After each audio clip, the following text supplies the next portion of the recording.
Hello everyone, কেমন আছো সবাই? তোমাদের সবাইকে আজকের ক্লাসে স্বাগতম জানাচ্ছি। আজকের ক্লাসে আমরা করব হচ্ছে কোষ ও কোষের গঠন নিয়ে। কোষের গঠন নিয়ে যদি আমরা আলোচনা করি, সেটা হচ্ছে আসলে সাইটোলজি নিয়ে আলোচনা, কোষ বিদ্যা নিয়ে আলোচনা। তো আজকে আমরা দেখব কোষের ভেতরে কি কি আছে এবং কোষের সেই অঙ্গাণুগুলো কি কি দ্বারা তৈরি, তাদের কাজ কি সম্পর্কে আমরা জানবো এবং একই সাথে আমরা আরো জানবো হচ্ছে রেপ্লিকেশন, ট্রান্সক্রিপশন এবং ট্রান্সলেশন প্রক্রিয়াটা কিভাবে হয়। তো প্রথমেই কোষ বলতে আমরা মোটামুটি সবাই জানি, কোষ হচ্ছে জীবদেহের গঠন এবং কাজের একক। এখন দেখো, এখানে আমি একটা উদ্ভিদ কোষের ছবি এঁকে রেখেছি। উদ্ভিদ কোষ, এটা বোঝা যাচ্ছে কিভাবে, চারপাশ দিয়ে একটা কোষ প্রাচীর রয়েছে। তার মানে হচ্ছে আমরা যদি গঠন নিয়ে আলোচনা করি, একটা আদর্শ উদ্ভিদ কোষ নিয়ে যদি আলোচনা করতে চাই, তাহলে প্রথমেই আমাদেরকে কোষ প্রাচীর নিয়ে আলোচনা করতে হবে। আমরা যদি বাহির থেকে ভেতরের দিকে যাওয়া শুরু করি, তাহলে প্রথমে আমরা পাবো কোষ প্রাচীর। এখন আসো, এই যে কোষ প্রাচীর, সেটা আসলে কি জিনিস বা কিভাবে গঠিত হচ্ছে সেটা আমরা একটু দেখে নিই। মনে করো পাশাপাশি দুটো কোষ রয়েছে, এই দুটো কোষের মাঝখানে যে কোষ প্রাচীরটা হবে, শুধুমাত্র উদ্ভিদ কোষে যেটা হবে, তার সেই জিনিসটা কিরকম, সেই জিনিসটা হচ্ছে অনেকটা দেওয়ালের মতন। প্রাণী কোষে এই জিনিসটা থাকে না। এই কারণে আমরা যে কোনো প্রাণীর দেহ যদি ধরে দেখি, তাহলে আমরা নরম অনুভব করি, কিন্তু উদ্ভিদ কোষের মধ্যে দুইটা কোষের মাঝখানে একটা দেয়ালের মতো অংশ তৈরি হয়ে যাবে, চারপাশ দিয়ে দেয়াল তৈরি হবে। কারণ হচ্ছে এপাশেও কোষ আছে, এই দুটার কোষের মাঝখানে একটা দেয়াল তৈরি হবে। এখন এই জিনিসটা কিভাবে তৈরি হয় আমরা সেটাই দেখব। এখানে যেটা ঘটে, পাশাপাশি দুটা কোষের মাঝখানে একটা পর্দা তৈরি হয়। এই পর্দাটাকে আমরা বলি হচ্ছে মিডল ল্যামেলা বা মধ্য ল্যামেলা। এই যে পর্দাটা রয়েছে, এই পর্দাটা কিভাবে তৈরি হয়? এই পর্দাটা তৈরি হয় হচ্ছে ফ্র্যাগমোপ্লাস্ট নামক কিছু জিনিস এসে, মানে গলজি বস্তু থেকে কিছু খন্ড খন্ড ছোট ছোট অংশ এসে এখানে জমা হতে থাকবে। এটা যদি একটা কোষ হয়, এটা যদি একটা কোষ হয়, ঠিক মাঝখানে এটা একটা প্লেটের মতন অংশ তৈরি করতে থাকবে। এই জিনিসটাই হচ্ছে মিডল ল্যামেলা। এরপরে এটার উপর দিয়ে আরেকটা স্তর তৈরি হবে। আরেকটা স্তর যখন তৈরি হবে, স্তরটা হয়ে যাবে এরকম, উপর দিয়ে এরকম একটা স্তর হবে।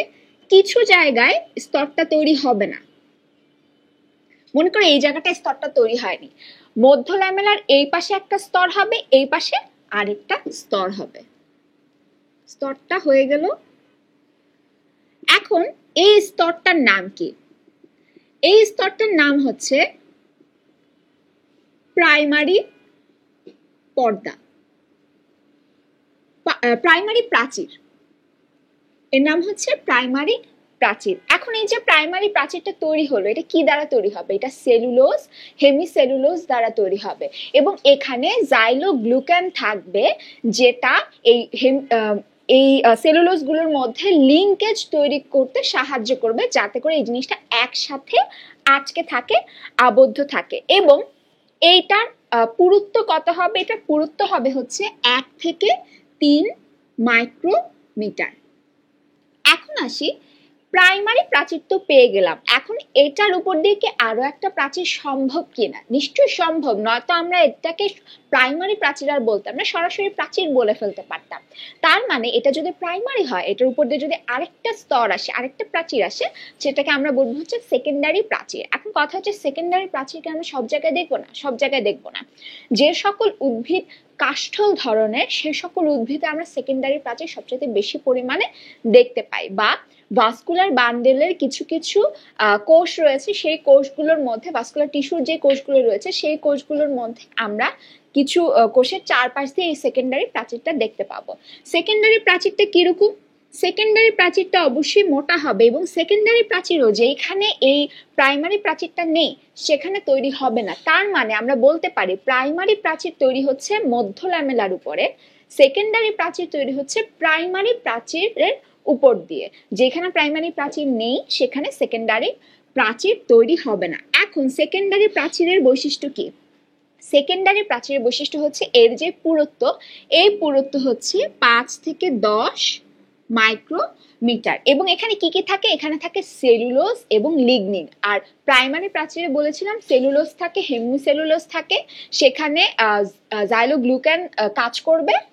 আচ্ছা, আরেকটা বৈশিষ্ট্য হচ্ছে, এই যে সেকেন্ডারি প্রাচীরটা দেখতে পেলাম, এটা 3 স্তর বিশিষ্ট। এই প্রশ্নটা এসে থাকে যে সেকেন্ডারি প্রাচীরটা কয় স্তর বিশিষ্ট। সেকেন্ডারি প্রাচীরটা হয় হচ্ছে 3 স্তর বিশিষ্ট। এরকম 3টা স্তর আমরা এখানেও দেখতে পাবো। এখানে দেখো 1টা 2টো এবং 3টা, এই 3টা স্তর হচ্ছে সেকেন্ডারি প্রাচীরের। ছত্রাকের ক্ষেত্রে একটা আলাদা করে বৈশিষ্ট্য তোমাদের মনে রাখতে হবে। ছত্রাকের ক্ষেত্রে থাকে হচ্ছে কাইটিন। এই কোষ প্রাচীরের মধ্যে কাইটিন থাকবে, যেটা সাধারণত উদ্ভিদ কোষে কাইটিন আমরা দেখবো না। সাধারণত আমরা সেলুলোজ, হেমিসেলুলোজ এবং হচ্ছে লিগনিন দেখতে পাবো বা পেকটিন দেখতে পাবো। আর হচ্ছে ব্যাকটেরিয়া যদি হয় এটা হচ্ছে ছত্রাকের। আর যদি ব্যাকটেরিয়া হয়, ব্যাকটেরিয়া হলে আমরা কোষ প্রাচীরে কি দেখতে পাবো? লিপিড দেখতে পাবো। এই দুটো জিনিস তোমাদের মনে রাখতে হবে। এই দুটো জিনিস পরীক্ষার প্রশ্নে অনেক সময় এসে থাকে। এখন আমরা কোষ প্রাচীর সম্পর্কে তাহলে জেনে গেলাম। কোষ প্রাচীর সম্পর্কে জানার সাথে সাথে বারবার বলছিলাম যে কিছু কিছু জায়গায় প্রাইমারি প্রাচীরটা তৈরি হচ্ছে না। সেই জায়গাটা কি? এই যে জায়গাটা দেখছো এখানে শুধু কি রয়েছে? মধ্য ল্যামেলা। এখানে মধ্য ল্যামেলাটাকে আমরা নাম দিয়েছি হচ্ছে পিট মেমব্রেন। কেন? কারণ এই যে মাঝখানের অংশটা দেখছো এটা একটা ছিদ্রের মতো মনে হচ্ছে না, একটা কূপের মতো মনে হচ্ছে, এই জিনিসটাকে আমরা বলি হচ্ছে পিট। এবং এই পিটের মাঝখানে যে পর্দাটা সেটা হচ্ছে মধ্য ল্যামেলার অংশ এবং সেটাকে আমরা পিট মেমব্রেন নাম দিয়ে দিয়েছি। তার মানে কূপের মধ্যে যে পর্দাটা থাকে, যদি অপশনে মধ্য ল্যামেলা থাকে তাহলে, আর পিট মেমব্রেন যদি না থাকে তাহলে মধ্য ল্যামেলা সঠিক অ্যান্সার। আর যদি পিট মেমব্রেন দেওয়া থাকে তাহলে আমরা পিট মেমব্রেনটাকেই সঠিক অ্যান্সার হিসেবে দিচ্ছি। আচ্ছা, এখন দেখো এইখানে তো একটা কোষ ছিল এবং এপাশেও তো একটা কোষ ছিল। এই যে দুটো কোষ, অবশ্যই এখানে সাইটোপ্লাজম রয়েছে। তার মানে এইখানেও কিছু সাইটোপ্লাজম আমরা দেখতে পাবো এই পিটের মধ্যে। এখানে যে সাইটোপ্লাজমটা দেখবো সেটা খুব চিকন হবে। এই সাইটোপ্লাজমটাকে আমরা বলি হচ্ছে প্লাজমোডেসমাটা।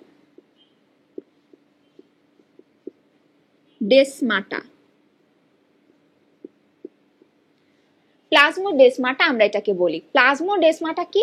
প্লাজমোডেসমাটা হচ্ছে সাইটোপ্লাজমের অংশ যেটা কূপের মধ্য দিয়ে পাশাপাশি দুটো কোষের মধ্যে সংযোগ রক্ষা করতে সাহায্য করে। কোষ প্রাচীরের কারণে অনেক কিছুই যাতায়াত করতে পারে না দুটো কোষের মাঝখানে। তারা কিভাবে যাতায়াত করবে? করবে হচ্ছে এই প্লাজমোডেসমাটার মাধ্যমে। প্লাজমোডেসমাটা থেকে অনেক সময় প্রশ্ন এসে থাকে। কোষ প্রাচীরের মূলত কয়েকটা জিনিস ইম্পর্টেন্ট, সেটা হচ্ছে যে এই সেকেন্ডারি কোষ প্রাচীরটা কয় স্তর বিশিষ্ট, পিট মেমব্রেন কোনটা, এবং হচ্ছে প্লাজমোডেসমাটা কি। তো এটা গেল আমাদের কোষ প্রাচীর। এখন আসি কোষ প্রাচীর থেকে যদি ভিতরে ঢুকি তাহলে আমরা কি পাবো? আমরা কোষ ঝিল্লি পাবো, একটা মেমব্রেন পাবো। এই যে কোষ ঝিল্লিটা পাবো, এই কোষ ঝিল্লিটা দেখতে আসলে কি রকম? এই কোষ ঝিল্লিটা হচ্ছে আমরা ফ্লুইড মোজাইক মডেল দিয়ে আলোচনা করে থাকি বা ব্যাখ্যা করে থাকি। ফ্লুইড মোজাইক মডেলের ছবিটা যদি এঁকে ফেলি, ফ্লুইড মোজাইক মডেলের ছবিটা আঁকলে আমরা দেখব যে সেখানে ফসফোলিপিডের দুটো স্তর দেখা যায়।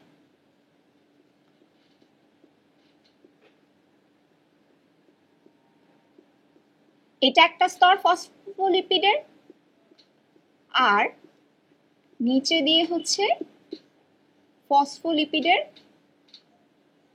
আরেকটা স্তর। এখন এই জিনিসগুলো আসলে কি? আমি যে প্রত্যেকটা ছোট গোল একটা জিনিস আঁকলাম সেটা দেখতে হচ্ছে এরকম। এই যে জিনিসটা, এই জিনিসটাকে বলছে ফসফোলিপিড। এটা হচ্ছে ফসফেট যুক্ত, মানে এটা হচ্ছে মস্তক এবং এই জিনিসটা হচ্ছে ফসফেটের দ্বারা তৈরি। আর যে লেজ অংশটা দেখতে পাচ্ছি এটাকে আমরা বলি লেজ। এই লেজটা হচ্ছে লিপিড দ্বারা তৈরি। লেজ হচ্ছে অপোলার, লেজ হচ্ছে অপোলার, তার মানে কোনো পোলার বস্তুর সাথে সে কোনো প্রকারের সম্পর্কে যাবে না। আর মস্তকটা হচ্ছে পোলার। এখন চিন্তা করো পোলার অপোলার হলে কি সুবিধা? অপোলার যে সকল জিনিস সেই জিনিস অবশ্যই পানির সাথে পানির মধ্যে দ্রবীভূত হবে না, বা পানির সাথে সেটা কোনো প্রকারের বিক্রিয়া কোনো কিছুতে যাবে না, কোনো সম্পর্কে যাবে না। তার মানে পানি যেহেতু একটা পোলার একটা পদার্থ, রাসায়নিক পদার্থ পোলার এবং অপোলার যদি লেজ হয় তার মানে হচ্ছে পানিটাকে সে বিকর্ষণ করবে, এটাকে আমরা বলি হচ্ছে পানি বিকর্ষী বা পানি অগ্রাহী। আর পোলারকে আমরা বলি হচ্ছে পানি গ্রাহী। এখন এই দুইটা থাকার ফলে কি সুবিধা হচ্ছে আমরা যদি দেখি, সাইটোপ্লাজমের, মনে করো এটা হচ্ছে কোষের সাইটোপ্লাজমের অংশ, এটা হচ্ছে কোষ, এটা হচ্ছে কোষের বাইরের অংশ, কোষের ভেতরের অংশ হচ্ছে এটা, এটা হচ্ছে বাহিরে। বাহিরে মনে করো এখানে পানি রয়েছে, এখানেও মনে করো পানি আছে, অবশ্যই আছে, যেহেতু সাইটোপ্লাজম আছে, সাইটোপ্লাজমে প্রচুর পরিমাণে পানি থাকে। এখন দেখো এইখানে যে মস্তকগুলো আছে তারা কিন্তু এখানে পানির সাথে যে কোনো কিছু থাকলে পানির সাথে তারা সম্পর্ক রক্ষা করতে পারবে, এখানে পানির সাথে সম্পর্ক রক্ষা করতে পারবে। যে কোনো কিছুকে সাইটোপ্লাজম থেকে ধরে নিয়ে এইটার ভেতর দিয়ে কিন্তু সে বাহিরের দিকে পাস করে দিতে পারবে। তো এই কারণেই এখানে একটা বাই লেয়ার তৈরি হয়েছে, যার ফলে দুইটার পানির অংশের সাথে সংযোগ রক্ষা করা সহজ হয়ে যায়। এই কারণে আমরা একটা বাই লেয়ার দেখতে পাই। এখন এটা ফ্লুইড মোজাইক মডেল কেন বলা হয়, এখানে কি আরো কিছু আছে কিনা? অবশ্যই আছে। এই যে ফসফোলিপিডের আমরা বাই লেয়ারটা দেখলাম, এই বাই লেয়ারটার মধ্যে মধ্যে আমরা প্রোটিন দেখতে পাই। কি দেখতে পাই? এই জায়গা দিয়ে মনে করা একটা প্রোটিন এভাবে ভেতরে ঢোকানো রয়েছে। একটা প্রোটিন মনে করো সম্পূর্ণ লেয়ারটাকে ভেদ করে আছে, আর কিছু প্রোটিন এভাবে থাকে শুধু এটার গায়ে লেগে থাকে। এখন এই প্রোটিনগুলোর কাজ কি? প্রোটিনগুলোর কাজ হচ্ছে, মনে করো কোষের বাহিরে কিছু একটা আছে যেটাকে কোষের ভেতরে আসতে হবে। এখন সে আসবে কোন রাস্তা দিয়ে? চারপাশে তো সে শুধু এই ফসফেটের মাথাগুলো দেখছে, এটা তো একটা লেয়ার তৈরি করে আছে, একটা দেয়ালের মতন অংশ তৈরি করে আছে। এখন এই জায়গা দিয়ে সে ভেতরে ঢুকবে কি করে? এই যে প্রোটিনগুলো, এগুলো হচ্ছে রাস্তা হিসেবে কাজ করে। এখন দেখো প্রোটিন এখানে কয়েক ধরনের। একটা প্রোটিন হচ্ছে বাইরের দিকে কিছু অংশ এবং লিপিড স্তর পর্যন্ত এটা বিস্তৃত, একদম ভেতরে কিন্তু প্রবেশ করছে না। আরেকটা প্রোটিন আছে, যেই প্রোটিনটা কোষের বাহির থেকে কোষের একদম ভেতর পর্যন্ত, সাইটোপ্লাজম পর্যন্ত বিস্তৃত, পুরোটা জায়গা জুড়ে সে রয়েছে। তার মানে এই রাস্তাটা দিয়ে যদি কিছু একটা যায় সেটা সরাসরি বাহিরে চলে যেতে পারবে। আরেকটা জিনিস, আরেকটা প্রোটিন রয়েছে যেটা সারফেসে আটকে রয়েছে, জাস্ট উপরের তলে আটকে রয়েছে, সেও কোনো না কোনো ভাবে যে কোনো কিছুকে পরিবহনে সাহায্য করবে। এখন এই প্রোটিনগুলোর নাম কি? যে প্রোটিনগুলো ভেতরে অবস্থান করে, ভেতরে ঢোকানো অবস্থায় থাকে, এটাকে আমরা বলি হচ্ছে ইন্টিগ্রাল প্রোটিন। ইন্টিগ্রাল প্রোটিন, এটাও একটা ইন্টিগ্রাল প্রোটিন, এটাও একটা ইন্টিগ্রাল প্রোটিন। এখন এই ইন্টিগ্রালটাকে আমরা ট্রান্সমেমব্রেন প্রোটিন বলে থাকি, এটাকে আমরা সরাসরি ইন্টিগ্রাল প্রোটিন বলে থাকি। আর এটা হচ্ছে পেরিফেরাল প্রোটিন। পেরিফেরাল কেন বলছি? কারণ এটা সারফেসে বা তলের মধ্যে আটকে রয়েছে, ভেতর দিকে আর যাচ্ছে না। এখন এই ফসফোলিপিড বাইলেয়ারে আর কি কি থাকতে পারে? এটার বাইরের দিকে আমরা দেখি যে কোলেস্টেরল নামক অংশ দেখা যায়, এখানে এখানে কোলেস্টেরল যুক্ত হয়ে থাকে। এখন এই কোলেস্টেরলটা বেশি কোথায় দেখা যায়? বেশি দেখা যায় হচ্ছে প্রাণী কোষে। প্রাণী কোষে আমরা কোলেস্টেরল খুব অহরহ দেখতে পাই প্রত্যেকটা কোষের মধ্যে, কিন্তু উদ্ভিদ কোষে মনে রাখতে হবে যে উদ্ভিদ কোষে, প্রাণী কোষে যে সকল কোলেস্টেরল আছে সেই সকল কোলেস্টেরল আমরা উদ্ভিদ কোষে দেখি না। উদ্ভিদ কোষে যে সকল কোলেস্টেরল থাকে সেগুলোকে আমরা বলি হচ্ছে ফাইটোস্টেরল। এবং কিছু কিছু উদ্ভিদের মধ্যে এই ফাইটোস্টেরল থাকে, এবং অনেক সময় দেখা যায় যে ফাইটোস্টেরলটা হচ্ছে মানব দেহের জন্য ক্ষতিকর। এখন এই যে কোলেস্টেরলটা রয়েছে, এই কোলেস্টেরলের সাথে সাথে আমরা আরেকটা জিনিস জেনে রাখতে পারি যে সয়াবিন তেলের কথা। সয়াবিন তেলের মধ্যে বলা হয়ে থাকে যে কোলেস্টেরল ফ্রি তেল বিক্রি করা হচ্ছে। এখন সয়াবিনের মধ্যে কোলেস্টেরল আসলে থাকেই না, তো এমনিতে সেটা কোলেস্টেরল ফ্রি। তো আমাদেরকে যেটা বলা হয় যে কোলেস্টেরল ফ্রি তেল, সেই কথাটা কিন্তু একদমই ঠিক না। এরপরে আসি, কোষ ঝিল্লি নিয়ে আলোচনা করলাম। কোষ ঝিল্লির এই ফ্লুইড মোজাইক মডেলটাকে আমরা মোজাইক কেন বলছি?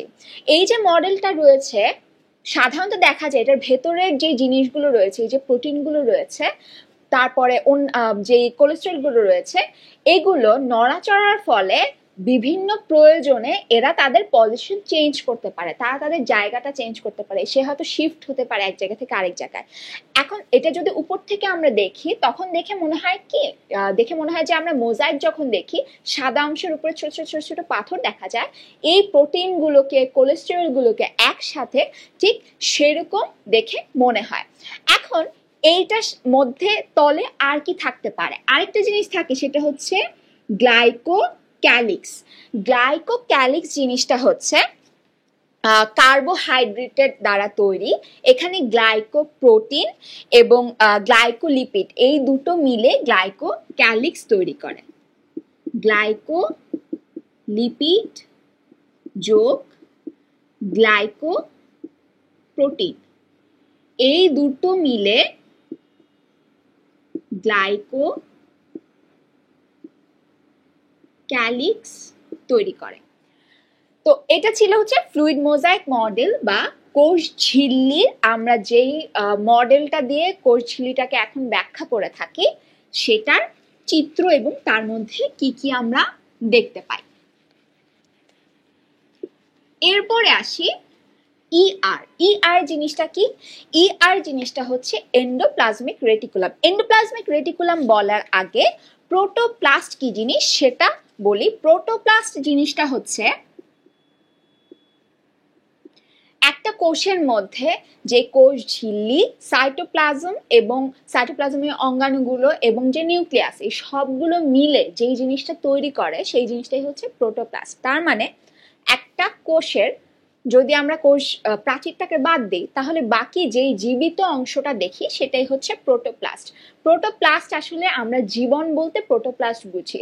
প্রোটোপ্লাস্ট মানেই একটা জীবিত কোষ, যেই কোষটা পরবর্তীতে বিভিন্ন কাজ করতে পারবে বা বিভাজিত হতে পারবে। এখন এই প্রোটোপ্লাস্টের মধ্যে যে সাইটোপ্লাজম রয়েছে, সাইটোপ্লাজম জিনিসটা কি? সাইটোপ্লাজম জিনিসটা হচ্ছে প্রায় 60 থেকে 90% পানি। সাইটোপ্লাজমে কি কি থাকে? সাইটোপ্লাজমের মধ্যে বিভিন্ন অঙ্গাণু অবস্থান করে এবং এই সাইটোপ্লাজমের বৈশিষ্ট্য কি? এটা অর্ধ স্বচ্ছ ধরনের হয়, অর্ধ তরল ধরনের হয় বা জেলির মতন হয়, এবং কোষের বাহিরের দিকে যে সাইটোপ্লাজমটা থাকে সেই সাইটোপ্লাজমটা একটু ঘন হয়, এটাকে আমরা এক্টোপ্লাজম বলি। আর ভেতরের দিকের সাইটোপ্লাজমটা একটু কম ঘন হয় বা হালকা তরল ধরনের হয়, এটাকে আমরা এন্ডোপ্লাজম বলে থাকি। তার মানে সাইটোপ্লাজমের দুটো অংশ আমরা বলতে পারি। তো সাইটোপ্লাজম আর প্রোটোপ্লাস্ট নিয়ে আলোচনা করার পরে এখন আসি হচ্ছে এন্ডোপ্লাজমিক রেটিকুলামে। এন্ডোপ্লাজমিক রেটিকুলাম জিনিসটা কি? এখানে যে চিত্রটা দেখতে পাচ্ছি, এখানে এটা হচ্ছে নিউক্লিয়াস। নিউক্লিয়াসের চারপাশ দিয়ে দেখো জালকের মতো একটা অংশ আমরা দেখতে পাচ্ছি। এই জালকের মতো অংশটাই হচ্ছে এন্ডোপ্লাজমিক রেটিকুলাম বা ইআর। এখন ইআর দুই ধরনের হয়, একটা হচ্ছে আরইআর, একটা হচ্ছে এসইআর। এখন এই দুটার মানে কি? মানে হচ্ছে দেখো এই পুরো জিনিসটাই হচ্ছে ইআর, কিন্তু আমি এই অংশটার উপরে ছোট ছোট ডট দিয়েছি, এই অংশটাতে দেইনি। কারণ হচ্ছে নিউক্লিয়াসের কাছাকাছি যে এন্ডোপ্লাজমিক রেটিকুলামটা থাকে সেটার এক ধরনের বৈশিষ্ট্য, যত দূরে যেতে থাকে তত তার বৈশিষ্ট্যটা ডিফারেন্ট হয়ে যেতে থাকে। এখন দেখি এই কাছাকাছি অংশটার বৈশিষ্ট্য কি। কাছাকাছি অংশ, নিউক্লিয়াসের কাছে যে এন্ডোপ্লাজমিক রেটিকুলামটা থাকে তাদেরকে আমরা বলি হচ্ছে রাফ এন্ডোপ্লাজমিক রেটিকুলাম বা আরইআর। কেন? এর ওপরে যে ছোট ছোট ডট দেখতে পাচ্ছ এই জিনিসগুলো হচ্ছে রাইবোজোম। তার মানে রাইবোজোম থাকার কারণে এই এন্ডোপ্লাজমিক রেটিকুলামের যে সারফেসটা রয়েছে সেটা অমসৃণ দেখায়। এবং এন্ডোপ্লাজমিক রেটিকুলামটা দেখো এখানে দেখে মনে হচ্ছে এটা চারপাশে একটা ঝিল্লি রয়েছে। অবশ্যই এখানে দ্বিস্তরী ঝিল্লি দেখতে পাই। এন্ডোপ্লাজমিক রেটিকুলাম যদি আমরা কেটে দেখি, সাইড থেকে দেখি ভেতরটা কিরকম, তাহলে আমরা দেখব যে এরকম দুটা স্তর আছে, তার ভেতরে গহ্বর রয়েছে। এটাকে আমরা এন্ডোপ্লাজমিক রেটিকুলামের লুমেন বলে থাকি। এই লুমেনের ভিতরে কি কি হয়? এই লুমেনের ভেতরে প্রোটিন সংশ্লেষণ হতে পারে। প্রোটিন সংশ্লেষণটা কিভাবে হবে? এই যে আর রয়েছে তার গায়ে যে রাইবোজোমটা রয়েছে সেই রাইবোজোম প্রোটিন তৈরি করে দিবে এবং সেই প্রোটিনটা এই লুমেনের ভেতরে চলে যাবে। তারপরে এই প্রোটিনের সাথে যদি অন্য কোনো কিছু যুক্ত করার প্রয়োজন হয় তাহলে সেটা সেখানে যুক্ত হবে এই আর এর মধ্যে। আর এই যে এন্ডোপ্লাজমিক রেটিকুলামটা রয়েছে এটা একটা রাস্তার মতন কাজ করে। দেখো প্রায় কোষের অধিকাংশ অঞ্চল জুড়ে এটা অবস্থান করছে, তার মানে এটা চারপাশে ছড়ানো, সো এটাকে রাস্তা হিসেবে ব্যবহার করে প্রোটিনগুলো চলাচল করতে পারে খুব সহজেই। এখন আসি এই আর এর পরে আরেকটু দূরে আসলে এই জায়গাটাতে আমি কোনো রাইবোজোম আঁকিনি, এই জিনিসটাই হচ্ছে SER বা smooth endoplasmic reticulum. Smooth endoplasmic reticulum মানে হচ্ছে তার গায়ে কোনো প্রকারের রাইবোজোম থাকবে না। রাইবোজোম না থাকার মানে হচ্ছে এখানে কোনো প্রকারের প্রোটিন সংশ্লেষণ আলাদা করে হবে না এবং তার চারপাশ দিয়ে তার যে তলটা সেই তলটাকে আমরা মসৃণ হিসেবে দেখতে পাবো। এই যে মসৃণ তলটা দেখতে পাচ্ছি এই তলটার কারণে এটাকে আমরা বলি SER। এবং দেখো আমি যে চিত্রটা এঁকেছি সেই চিত্র অনুযায়ী RER এর কিন্তু শাখা রয়েছে অনেক, কিন্তু SER এ কিন্তু আমি খুব একটা শাখা দেইনি। কেন? এটাই হচ্ছে SER এবং RER এর মধ্যে পার্থক্য। RER এর মধ্যে আমরা শাখান্বিত অবস্থা বেশি দেখতে পাই এবং সেটাকে আমরা বলি হচ্ছে সিস্টার্নি। এবং SER যেটা এই অংশটার মধ্যে আমরা শাখান্বিত অংশ দেখি না, একটা অনিয়তাকার অবস্থা দেখি। এই জিনিসটাকে আমরা বলি হচ্ছে টিউবিউল। সিস্টার্নি এবং টিউবিউল। আরেকটা জিনিস আছে সেটাকে আমরা বলি হচ্ছে ভেসিকল। ভেসিকল কি? এখানে দেখো এই অংশ থেকে বের হয়ে এসেছে ছোট ছোট গোল গোল অংশ। এই যে গোল গোল অংশ এই জিনিসগুলো হচ্ছে যেই প্রোটিনটাকে ভেতরে সে রাখছিল বা অন্য কোনো কিছু যদি সে এই ভেতরে রাখে, এই গহ্বরে রাখে, সেটাকে অন্য কোনো একটা অঙ্গাণুর কাছে পৌঁছে দেওয়ার জন্য এই ছোট ছোট ভেসিকল তৈরি হয়ে যায়। ভেসিকলটা একটা প্যাকেটের মতন কাজ করে, একটা গাড়ির মতন কাজ করে এবং সে অন্য একটা অঙ্গাণুর কাছে চলে যায়। তাহলে এই গোল জিনিসগুলো হচ্ছে ভেসিকল। এখন এই মসৃণ ইয়ারের কাজ কি? তাহলে আমি তো বললাম এখানে প্রোটিন তৈরি হচ্ছে, এখানে কি হয়? এখানে যেটা হয় প্রোটিনের সাথে যদি ফ্যাট যুক্ত হওয়ার প্রয়োজন হয় তাহলে সেই কাজটা এই মসৃণ এন্ডোপ্লাজমিক রেটিকুলামে হয়ে থাকে, ফ্যাট সংশ্লেষণটা এটার ভেতরে হয়ে থাকে। তো এটা ছিল হচ্ছে এন্ডোপ্লাজমিক রেটিকুলাম নিয়ে আলোচনা। তাহলে আমরা দুই ধরনের এন্ডোপ্লাজমিক রেটিকুলাম পেলাম। আমাদের এটা মনে রাখতে হবে যে রাফ এন্ডোপ্লাজমিক রেটিকুলামটা নিউক্লিয়াসের কাছে থাকে, নিউক্লিয়াস থেকে দূরবর্তী অঞ্চলে থাকে হচ্ছে মসৃণ এন্ডোপ্লাজমিক রেটিকুলাম। আচ্ছা, এখন এন্ডোপ্লাজমিক রেটিকুলামের পর আমরা যেটা আলোচনা করব সেটা হচ্ছে গলগি বডি বা অনেকে গলজি বস্তু বলে থাকে। এখন এই যে গলগি বডি বা গলগি বস্তু রয়েছে এই বস্তুটা আসলে কি?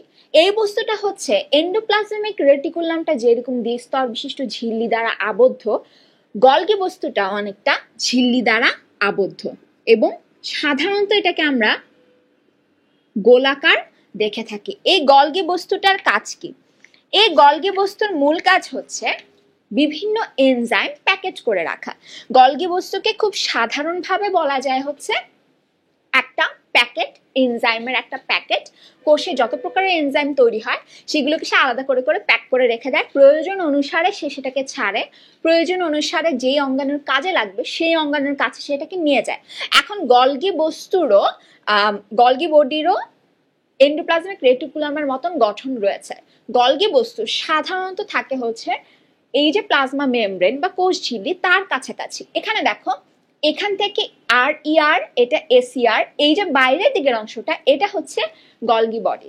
গলগি বডি যে শুধু গোল হবে তা না, এটার চিত্রটা মূলত এরকম। দেখো অনেকটাই কিন্তু এন্ডোপ্লাজমিক রেটিকুলামের মতো। এখন যেই অংশটা নিউক্লিয়াসের কাছে বা যেই অংশটা এন্ডোপ্লাজমিক রেটিকুলামের কাছে থাকে এই অংশটাকে আমরা বলি হচ্ছে সিস, আর এই অংশটার এই দিকে হচ্ছে মেমব্রেন। মেমব্রেনের দিকে যে অংশ থাকে এই অংশটাকে আমরা বলি হচ্ছে ট্রান্স। এই দুটো আলাদা আলাদা অংশ রয়েছে, এটাকে আমরা বলি হচ্ছে সিস ফেস এবং ট্রান্স সিস্টার্না। এখন আসি যে এখানে আর কি কি অংশ থাকে? এখানে দেখো একদম এন্ডোপ্লাজমিক রেটিকুলামের কাছে যেটা রয়েছে এটা হচ্ছে সিস, এবং এটাকে আমরা বলি সিস সিস্টারনা, এবং যেটা থাকে হচ্ছে মেমব্রেনের কাছাকাছি এটাকে আমরা বলি ট্রান্সসিস্টারনা। মাঝখানে যদি আরেকটা থাকে তাহলে সেটাকে আমরা বলবো হচ্ছে মিডিয়াল সিস্টার্নি। এখন এখান থেকেও ছোট ছোট গোল গোল অংশ বের হয়, এগুলোকেও আমরা বলি হচ্ছে ভেসিকল। এই যে ভেসিকলটা বের হলো, এই ভেসিকলটা কি করে? এই ভেসিকলটা হচ্ছে এখান থেকে কোনো এনজাইম নিয়ে অন্য কারো কাছে যদি দেওয়ার প্রয়োজন হয়, মেমব্রেনের কাছে যদি আসার প্রয়োজন হয়, বা অন্য অঙ্গাণুর কাছে যাওয়ার যদি প্রয়োজন হয়, তাহলে সেটাই ভেসিকলটা বহন করে নিয়ে যায়। ভেসিকলটা মেইনলি সব জায়গাতে একটা গাড়ির মতন কাজ করছে। এখন এই গলগি বস্তু তাহলে কি করে? এন্ডোপ্লাজমিক রেটিকুলাম কিছু একটা তৈরি করলো, সেটাকে মসৃণ এন্ডোপ্লাজমিক রেটিকুলামের কাছে দিল, মসৃণটা গলগি বস্তুর কাছে সেটা দিয়ে দিল। তো এটা গেল হচ্ছে গলগি বস্তুর মূল কাজ। আর তাছাড়া কোষ প্রাচীরের গঠন বলার সময় আমি বলেছিলাম যে ফ্র্যাগমোপ্লাস্ট আসে মধ্য ল্যামেলা তৈরি করে, সেই জিনিসটাও কিন্তু গলগি বস্তুর থেকে এসে এসে মধ্য ল্যামেলাটা তৈরি করে। ফ্র্যাগমোপ্লাস্টে গলগি বস্তু থেকে আসতে থাকে। তো এটা গেল হচ্ছে গলগি বস্তু নিয়ে আলোচনা। গলগি বস্তুর পরে আমরা যেটা আলোচনা করব সেটা হচ্ছে লাইসোজোম। গলগি বস্তু থেকেই লাইসোজোমটা তৈরি হয়। লাইসোজোম আসে হচ্ছে গলগি বস্তু থেকে, এই জিনিসটা আমাদের মনে রাখতে হবে। এই যে লাইসোজোম জিনিসটা তাহলে কি? লাইসোজোম জিনিসটা এরকম দ্বিস্তর বিশিষ্ট, এবং গলগি বস্তু থেকে যেহেতু আসে তার মানে আমরা ধরতে পারি যে এটাও একটা প্যাকেট জাতীয়, এবং এই জিনিসটাও কিছু একটাকে সেভ করে রাখবে, কিছু একটাকে প্যাকেট করে রাখবে। এখন এই লাইসোজোম কি প্যাকেট করে রাখে? সে মূলত প্যাকেট করে হচ্ছে যে সকল জিনিস কোষটাকে মেরে ফেলতে পারে, ধ্বংস করে ফেলতে পারে, ক্ষতি করে ফেলতে পারে, সেই সকল জিনিসকে সে প্যাকেট করে রাখবে।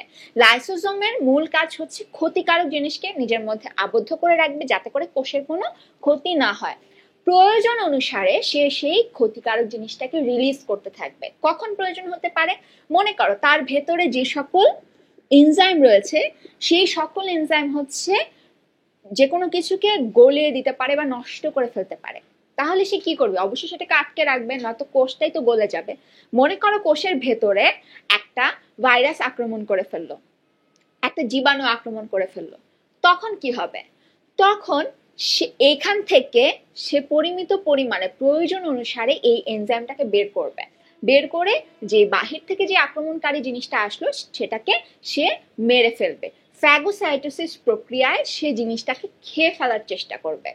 এখন এই যে ভেতরে এনজাইমটা, এই এনজাইমটা কি রকমের এনজাইম? এটাকে আমরা বলি হচ্ছে হাইড্রোলাইটিক এনজাইম, এবং এনজাইমগুলোকে আমরা বলি হচ্ছে লাইসোজাইম নামক একটা এনজাইম থাকে।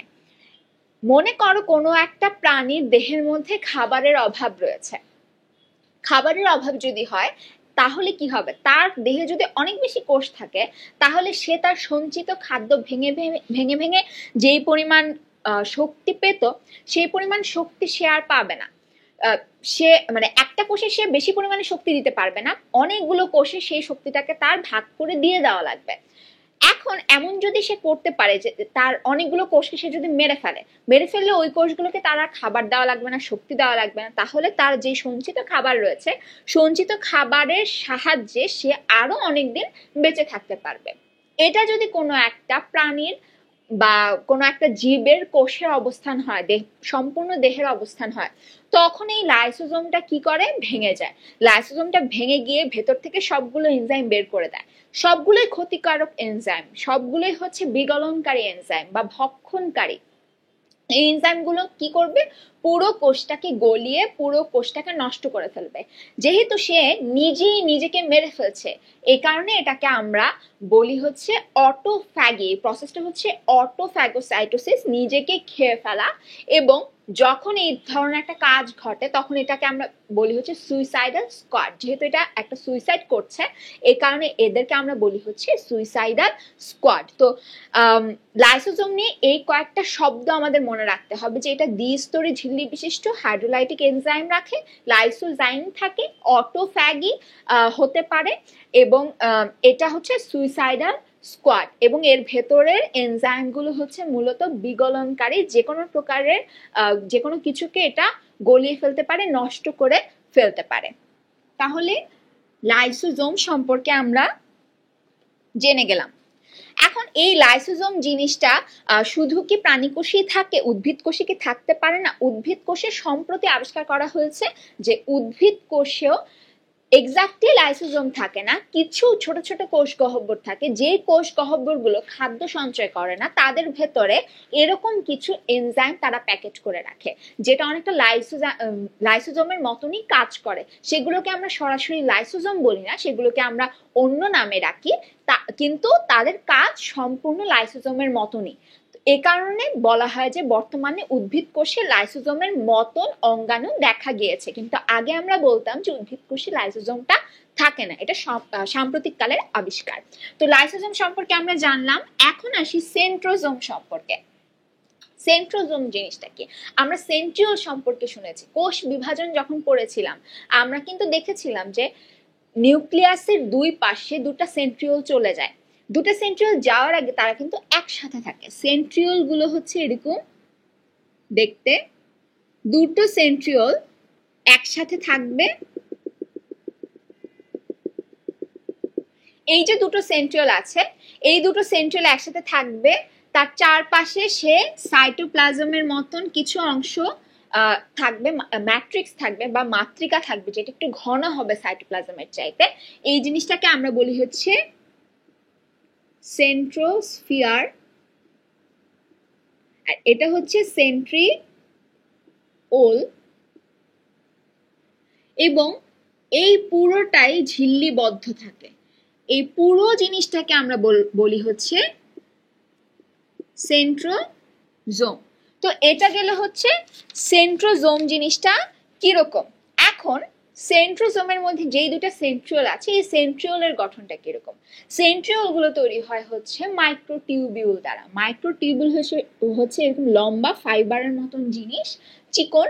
এই মাইক্রোটিউবিউল তিনটা মাইক্রোটিউবিউল একসাথে একটা সেট গঠন করে। তিনটা মাইক্রোটিউবিউল মিলে একটা সেট করবে। এই তিনটা এরকম 9টা সেট, মনে করো এই তিনটা মতন করে আরো যদি 9টা আমি আঁকি, সবগুলো আঁকছি না, 3টা আঁকলাম, এরকম 9টা সেট পাশাপাশি মিলে ঘুরে এরকম একটা গোল রিং এর মতো অংশ তৈরি করবে। এই যে গোল রিং এর মতো অংশটা তৈরি করলো, এই অংশের মধ্যে আমরা দেখবো যে এখানে একটা সেট রয়েছে, এখানে একটা সেট, এখানে একটা সেট, এবং তা এরকম লম্বা, কারণ মাইক্রোটিউবিউল গুলো লম্বা। এই জিনিসটাই হচ্ছে সেন্ট্রিওল। তার মানে সেন্ট্রিওলে মাইক্রোটিউবিউল কয়টা থাকে? এখানে যদি 3টা থাকে, আমি যদি এরকম 9টা বান্ডেল ইউজ করি একটা সেন্ট্রিওলে, তাহলে 3 × 9, তার মানে হচ্ছে 27টি মাইক্রোটিউবিউল একটা সেন্ট্রিওলে থাকে। তাহলে সেন্ট্রোজোমে কয়টা মাইক্রোটিউবিউল থাকবে? সেন্ট্রোজোমে থাকবে হচ্ছে এর দ্বিগুণ সংখ্যক মাইক্রোটিউবিউল। যখন কোষ বিভাজনের প্রয়োজন হয় তখন একটা সেন্ট্রিওল একটা মেরুতে চলে যাবে, আর আরেকটা সেন্ট্রিওল আরেকটা মেরুতে চলে যাবে। আমরা প্রাণী কোষে সেন্ট্রোজোমটা দেখতে পাই, উদ্ভিদ কোষে দেখি না কেন? উদ্ভিদ কোষে এই যে সেন্ট্রোজোমটা কি করে? সেন্ট্রোজোমটা হচ্ছে সেই ট্র্যাকশন ফাইবারটা তৈরি করে, যেটার সাহায্যে পরবর্তীতে ক্রোমোজোমগুলো দুই মেরুতে যাতায়াত করবে। কিন্তু এই উদ্ভিদ কোষের মধ্যে সরাসরি স্পিন্ডল যন্ত্র তৈরি হয়ে যায়। স্পিন্ডল যন্ত্র যখন তৈরি হয়ে যায় তখন তাদের এই সেন্ট্রিওলের সাহায্য আর লাগে না, এই জন্য সেন্ট্রিওলটা এখানে নেই, এখানে সেন্ট্রোজোম নেই। তো এটা ছিল হচ্ছে সেন্ট্রোজোম নিয়ে আলোচনা, সেন্ট্রিওল নিয়ে আলোচনা। আচ্ছা, এখন সেন্ট্রোজোম গেল। সেন্ট্রোজোমের আরেকটা জিনিস আমাদের মনে রাখতে হবে যে সেন্ট্রিওলের কাজের মধ্যে এটা ফ্লাজেলা তৈরি করতে পারে। ফ্লাজেলা তৈরি করার মানে হচ্ছে শুক্রাণুর লেজ সে তৈরি করতে পারে। এরপরে আসি প্লাস্টিড। আচ্ছা, এই চিত্র থেকে আমরা কি কি দেখে ফেলেছি? আমরা ER দেখে ফেলেছি, আমরা গলজি বস্তু দেখে ফেলেছি। এখন আমরা দেখব হচ্ছে প্লাস্টিড। প্লাস্টিড জিনিসটা কি? প্লাস্টিড জিনিসটা হচ্ছে যেই অঙ্গাণুটা যে কোনো প্রকারের রং ধারণ করতে পারে। যে কোনো প্রকারের রং ধারণ করা মানে হচ্ছে সেটা সবুজ হতে পারে বা বর্ণহীন হতে পারে, বা সেটা বিভিন্ন রং লাল, নীল, হলুদ সব ধরনের রং সে ধারণ করতে পারবে। এখন এই যে প্লাস্টিকটা, এই প্লাস্টিকটা কয় ধরনের হয়? প্লাস্টিক মূলত হয় হচ্ছে 3 ধরনের। যদি প্লাস্টিকের কোনো রং না থাকে তাহলে সেটাকে আমরা বলবো হচ্ছে লিউকোপ্লাস্ট। আর যদি প্লাস্টিক সবুজ রঙের হয় তাহলে সেটাকে আমরা বলবো হচ্ছে ক্লোরোপ্লাস্ট। আর যদি প্লাস্টিক রঙিন হয় তাহলে আমরা কি বলবো সেটাকে? তাহলে আমরা সেটাকে বলি হচ্ছে ক্রোমোপ্লাস্ট। ক্রোম শব্দটার মানেই হচ্ছে রং, এ কারণে ক্রোমোপ্লাস্ট মানেই হচ্ছে সেখানে রং আছে, কিন্তু ক্রোমোপ্লাস্টে সবুজ রং ছাড়া সব ধরনের রং থাকবে। সবুজ রঙের জন্য একদম আলাদা ধরনের একটা প্লাস্টিড রয়েছে, সেটা হচ্ছে ক্লোরোপ্লাস্ট। উদ্ভিদের সকল প্রকারের সবুজ অংশে ক্লোরোপ্লাস্ট আমরা দেখতে পাই, কিন্তু কোনো প্রকার প্রাণী দেহের মধ্যে ক্লোরোপ্লাস্ট থাকে না। কোনো প্রাণী দেহকে আমরা সবুজও কিন্তু দেখতে পাই না। সবুজ আমরা পাখির মধ্যে দেখি, কিন্তু সেটাকে আমরা কিন্তু বলতে পারবো না সেখানে ক্লোরোপ্লাস্ট রয়েছে। কেন? কারণ ক্লোরোপ্লাস্টের মূল কাজ হচ্ছে সালোক সংশ্লেষণ করা। আমাদের কোনো প্রাণীর কিন্তু সালোক সংশ্লেষণ হয় না দেহের মধ্যে, শুধু উদ্ভিদের হয়। এ কারণে প্লাস্টিকটা শুধুমাত্র উদ্ভিদ কোষে আমরা দেখতে পাই। এ কারণে উদ্ভিদ কোষ আঁকার সময় সব সময়ই প্লাস্টিকটা আঁকতে হয়। প্লাস্টিক দেখলে আমরা উদ্ভিদ কোষটাকে খুব সহজে চিহ্নিত করে ফেলতে পারি। যদি সেখানে আমরা কোষ প্রাচীরের ছবিটা নাও থাকে, আমরা প্লাস্টিক দেখলে বুঝতে পারি যে এটা একটা উদ্ভিদ কোষ। এখন আসি এই যে লিউকোপ্লাস্টের কথা বলেছিলাম, যেটা বর্ণহীন, এই জিনিসটা কোথায় থাকে? লিউকোপ্লাস্ট থাকে হচ্ছে মাটির নিচে যেই অংশটা থাকবে উদ্ভিদের, সেই অংশটার মধ্যে, মূলের মধ্যে থাকতে পারে।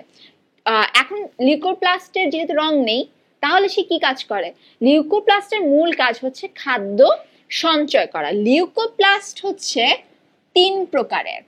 একটা হচ্ছে অ্যামাইলোপ্লাস্ট, ইলায়োপ্লাস্ট, আর একটা হচ্ছে অ্যালিউরোপ্লাস্ট। অ্যামাইলোপ্লাস্ট নামটা এসেছে হচ্ছে স্টার্চ বা শ্বেতসারটাকে সে সঞ্চয় করে, এর জন্য তার নাম হচ্ছে অ্যামাইলোপ্লাস্ট। ইলায়োপ্লাস্ট হচ্ছে চর্বি জাতীয় বা স্নেহ জাতীয় খাবারটাকে সঞ্চিত করে, আর অ্যালিউরোপ্লাস্ট হচ্ছে প্রোটিন জাতীয় খাবারটাকে সঞ্চিত করে। বিভিন্ন ধরনের যে মূল রয়েছে, সব ধরনের মূলের মধ্যেই আমরা লিউকোপ্লাস্ট দেখি। এখন কথা হচ্ছে লিউকোপ্লাস্ট আমি বলছি মাটির নিচে, যদি এমন হয় মূলটা মাটির উপরে উঠে আসলো, তাহলে কি সেখানে লিউকোপ্লাস্ট থাকবে? আসলে যেটা হয়, মূল যখন মাটির উপরে উঠে আসে বা যেই কাণ্ডটা মাটির নিচে ছিল সেটা যদি মাটির উপরে উঠে আসে, তখন যেটা ঘটে, তখন ওই জায়গাটাতে আলো এসে পড়ে। আলো এসে পড়লে যেটা হয়, লিউকোপ্লাস্টটা রূপান্তরিত হয়ে ক্লোরোপ্লাস্ট বা ক্রোমোপ্লাস্টে পরিণত হয়ে যায়। লিউকোপ্লাস্টের বৈশিষ্ট্য এটা যে এটা যদি সূর্যের আলো পায় তাহলে সে ক্রোমোপ্লাস্ট কিংবা ক্লোরোপ্লাস্টে পরিণত হয়ে যাবে। এখন আসি ক্রোমোপ্লাস্ট কোথায় থাকে। ক্রোমোপ্লাস্ট থাকে হচ্ছে আমরা যত প্রকারের রঙিন অংশ দেখতে পাই, পাতাবাহার গাছের মধ্যে আমরা যেরকম রঙিন পাতা দেখতে পাই সেখানেও ক্রোমোপ্লাস্ট থাকে। ফুলের মধ্যে ক্রোমোপ্লাস্ট থাকে। যদি কোনো ফুলের বৃতিগুলো রঙিন হয় তাহলে সেখানেও ক্রোমোপ্লাস্ট রয়েছে। তার মানে যত প্রকারের রঙিন অংশ আছে সব অংশে অবশ্যই ক্রোমোপ্লাস্ট থাকবে। ক্রোমোপ্লাস্টই মূলত সবুজ বাদে অন্য সব রঙিন অংশের জন্য দায়ী। এরপরে ক্লোরোপ্লাস্টে আসি। ক্লোরোপ্লাস্টে আমরা একটু বিস্তারিত পড়বো। ক্লোরোপ্লাস্টে কি কি রয়েছে সেটা আমরা একটু ভালো করে দেখব। ক্লোরোপ্লাস্টের যে ঝিল্লি, এটাও হচ্ছে দ্বিস্তর বিশিষ্ট। ক্লোরোপ্লাস্টের ঝিল্লিটাও দ্বিস্তর বিশিষ্ট। আমরা এতক্ষণ যতগুলো ঝিল্লি পেয়েছি সবগুলোই কিন্তু দ্বিস্তর বিশিষ্ট। দ্বিস্তর বিশিষ্ট মানে হচ্ছে এখানে আমরা একটা ফ্লুইড মোজাইক মডেলের সেই ফসফোলিপিডের বাইলেয়ার পাবো, এখানেও আমরা একটা বাইলেয়ার পাবো। তার মানে ফসফোলিপিডের মোট 4টা লেয়ার থাকবে। এই জিনিসটা নিয়ে অনেকে কনফিউজড থাকো, এই জিনিসটা এই কারণে উল্লেখ করে দিলাম যে ফসফোলিপিডের মোট 4টা লেয়ার আমরা দেখতে পাই এখানে। আচ্ছা, এখন এই যে দ্বিস্তর বিশিষ্ট, এর ভেতরে কি কি থাকে? এর ভেতরে আমরা চাকতির মতো কিছু অংশ দেখতে পাই। জিনিসটা অনেকটা এরকম যে ছোট কয়েন যদি থাকে, কয়েনকে আমরা যদি একটার উপর আরেকটা কয়েন রাখি তাহলে সেই জিনিসটা যেরকম হবে দেখতে, এই জিনিসটা হচ্ছে ঠিক সেরকম। তাহলে একটা কয়েনকে আমরা কি বলবো? এই যে একটা অংশ চাকতির মতো, এইটাকে আমরা বলি হচ্ছে থাইলাকয়েড। একটার উপরে আরেকটা থাইলাকয়েড বসে বসে যেটা তৈরি করে এটা হচ্ছে গ্রানাম। এই পুরো অংশটাকে আমরা বলি গ্রানাম। এবং একটা প্লাস্টিডের মধ্যে অনেকগুলো গ্রানাম থাকতে পারে, সবগুলোকে একত্রে আমরা গ্রানা বলে থাকি। এখন পাশাপাশি গ্রানামগুলো শুধু কি পাশাপাশি থাকবে? তাদের মধ্যে অবশ্যই সংযোগ রক্ষা করা প্রয়োজন। তাদের মধ্যে সংযোগ রক্ষা করার জন্য কিছু নালীর মতো অংশ থাকবে, এটাকে আমরা বলি হচ্ছে স্ট্রোমা ল্যামেলি। এবং এটার ভেতরে সাইটোপ্লাজমের মতন যে অংশটা আমরা দেখব সেই অংশটাকে আমরা বলি হচ্ছে স্ট্রোমা। এটা হচ্ছে স্ট্রোমা। এখন এই প্লাস্টিডের এই গঠনটার মধ্যে কি কি থাকে? এই যে আমরা থাইলাকয়েডটা দেখলাম, এই থাইলাকয়েডের যেই প্রাচীরটা, থাইলাকয়েডের প্রাচীরটাও হচ্ছে দ্বিস্তর বিশিষ্ট। এই থাইলাকয়েডের যে প্রাচীরটা রয়েছে, এই প্রাচীরটার মধ্যে আমরা দেখব যে ছোট ছোট কিছু জিনিস দেখা যাচ্ছে। এটা যদি একটা থাইলাকয়েডকে আমরা কাটি তাহলে দেখতে অনেকটা এরকম হবে। এই যে জিনিসগুলো দেখতে পাচ্ছি, এই জিনিসগুলো কি? এইগুলো হচ্ছে মূলত এই যে প্লাস্টিডের ভেতরে যে সালোক সংশ্লেষণ প্রক্রিয়াটা হবে, এই প্রক্রিয়াটা হওয়ার জন্য যে সকল ফটোসিনথেটিক ইউনিট থাকা প্রয়োজন, সেই ফটোসিনথেটিক ইউনিটগুলো হচ্ছে এই অংশগুলো। এরা পুরোটা মিলে শর্করাগুলোকে তৈরি করে থাকে। এবং এখানে এটিপিএস থাকতে পারে যেখান থেকে শক্তি উৎপন্ন হচ্ছে।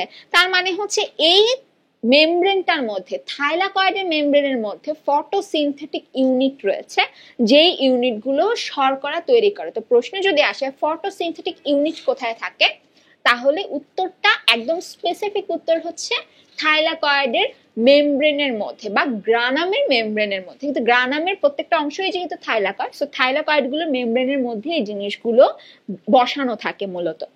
আচ্ছা, তো এটা ছিল হচ্ছে প্লাস্টিডের মূল জিনিসগুলো। প্লাস্টিডের মধ্যে আরেকটা জিনিস থাকে, সেটা হচ্ছে প্লাস্টিডে আমরা ডিএনএ এবং রাইবোজোম দেখতে পাই।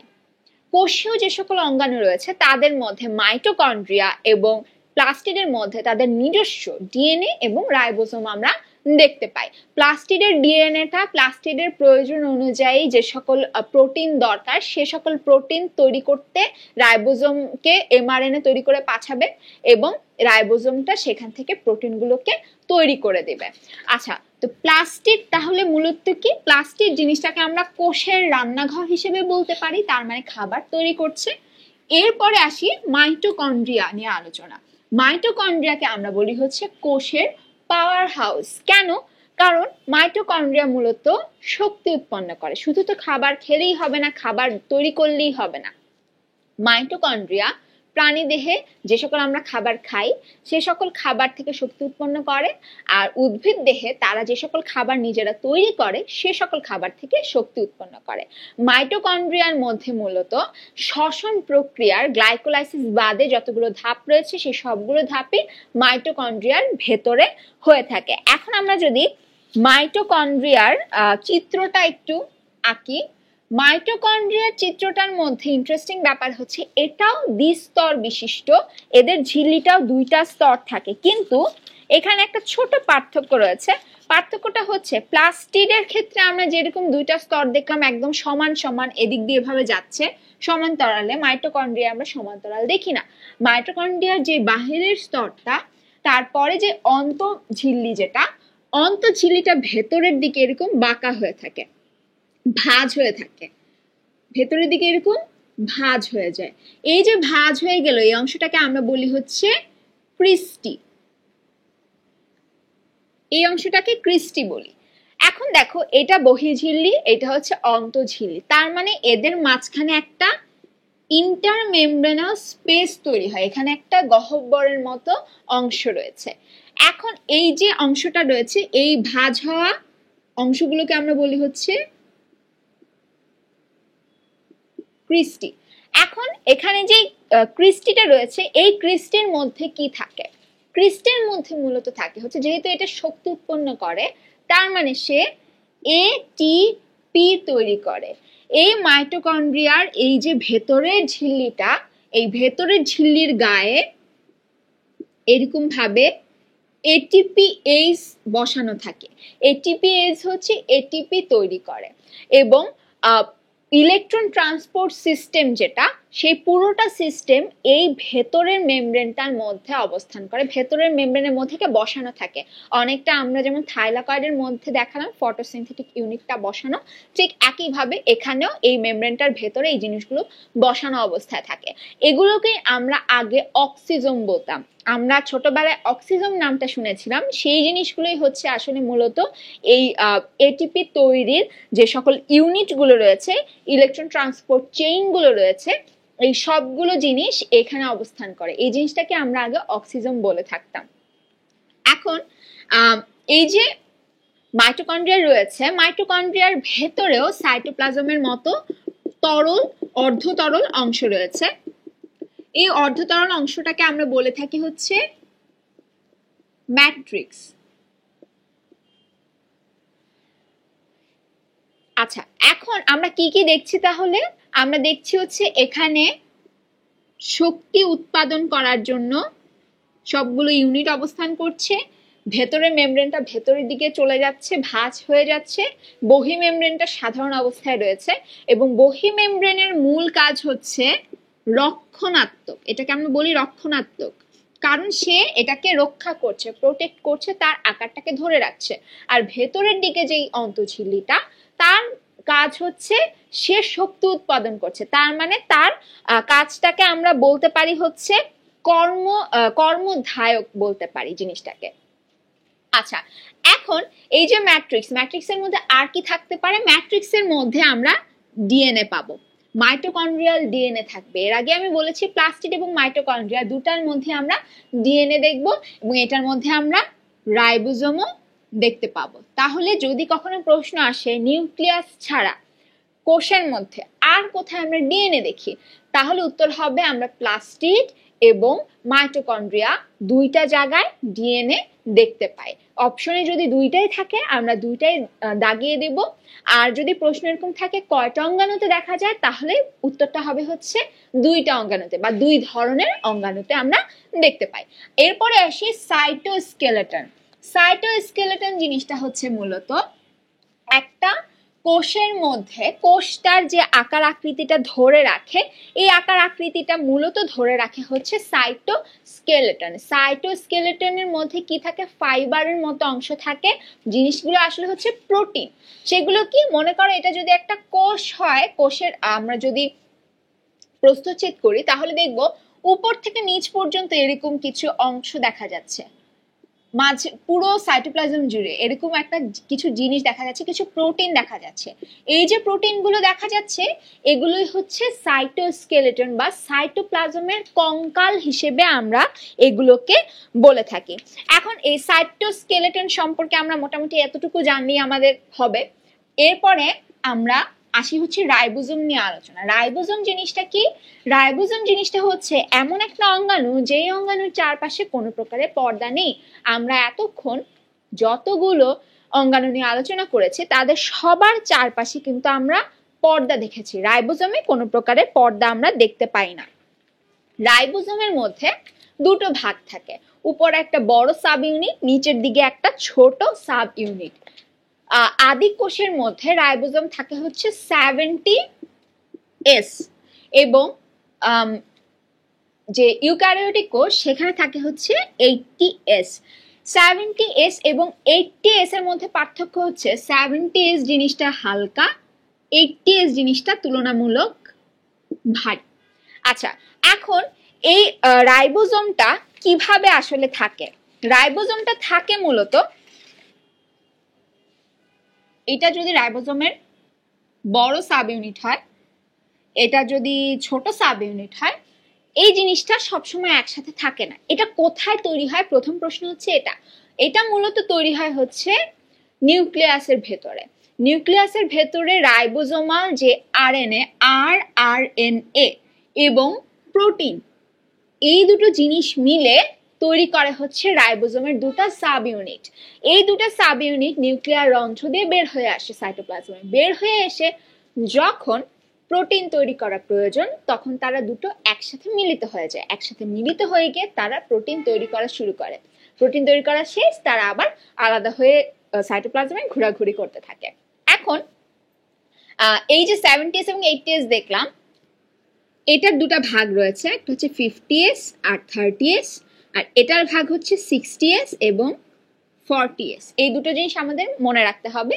50s এবং 30s মিলে হয় 70s, আর 60s এবং 40s মিলে হয় হচ্ছে 80s। আচ্ছা, এখন রাইবোজোমের মধ্যে আমাদের আর কি কি মনে রাখা প্রয়োজন? রাইবোজোমের ক্ষেত্রে মনে রাখা প্রয়োজন হচ্ছে রাইবোজোমটা মোটামুটি সব ধরনের কোষে আমরা দেখতে পাই। রাইবোজোমের মধ্যে আমরা আরএনএ দেখতে পাই। কোষের গঠনের ক্ষেত্রে আরএনএ মূলত তৈরি হয় কোথায়? নিউক্লিয়াসের ভেতরে তৈরি হয়, এবং ওই আরএনএটাকে ইউজ করে একটা অঙ্গাণু তৈরি হয়ে যায়। সেই অঙ্গাণুটাই হচ্ছে এই রাইবোজোম। রাইবোজোমের প্রধান গাঠনিক উপাদান হচ্ছে আরএনএ, আরএনএ রাইবোজোমাল আরএনএ, এবং এর মূল কাজ হচ্ছে প্রোটিন তৈরি করা। আচ্ছা, তো এটা গেল হচ্ছে রাইবোজোম। এবং রাইবোজোমের আরেকটা তথ্য হচ্ছে এর চারপাশে কোনো প্রকারের ঝিল্লি আমরা দেখি না। এখন আসি নিউক্লিয়াস। নিউক্লিয়াস একদম মাঝের এই যে অংশটা আমরা দেখতে পাচ্ছি গোলাকার, এই অংশটাই হচ্ছে নিউক্লিয়াস। কোষের একদম কেন্দ্রবিন্দু হচ্ছে এই নিউক্লিয়াসটি।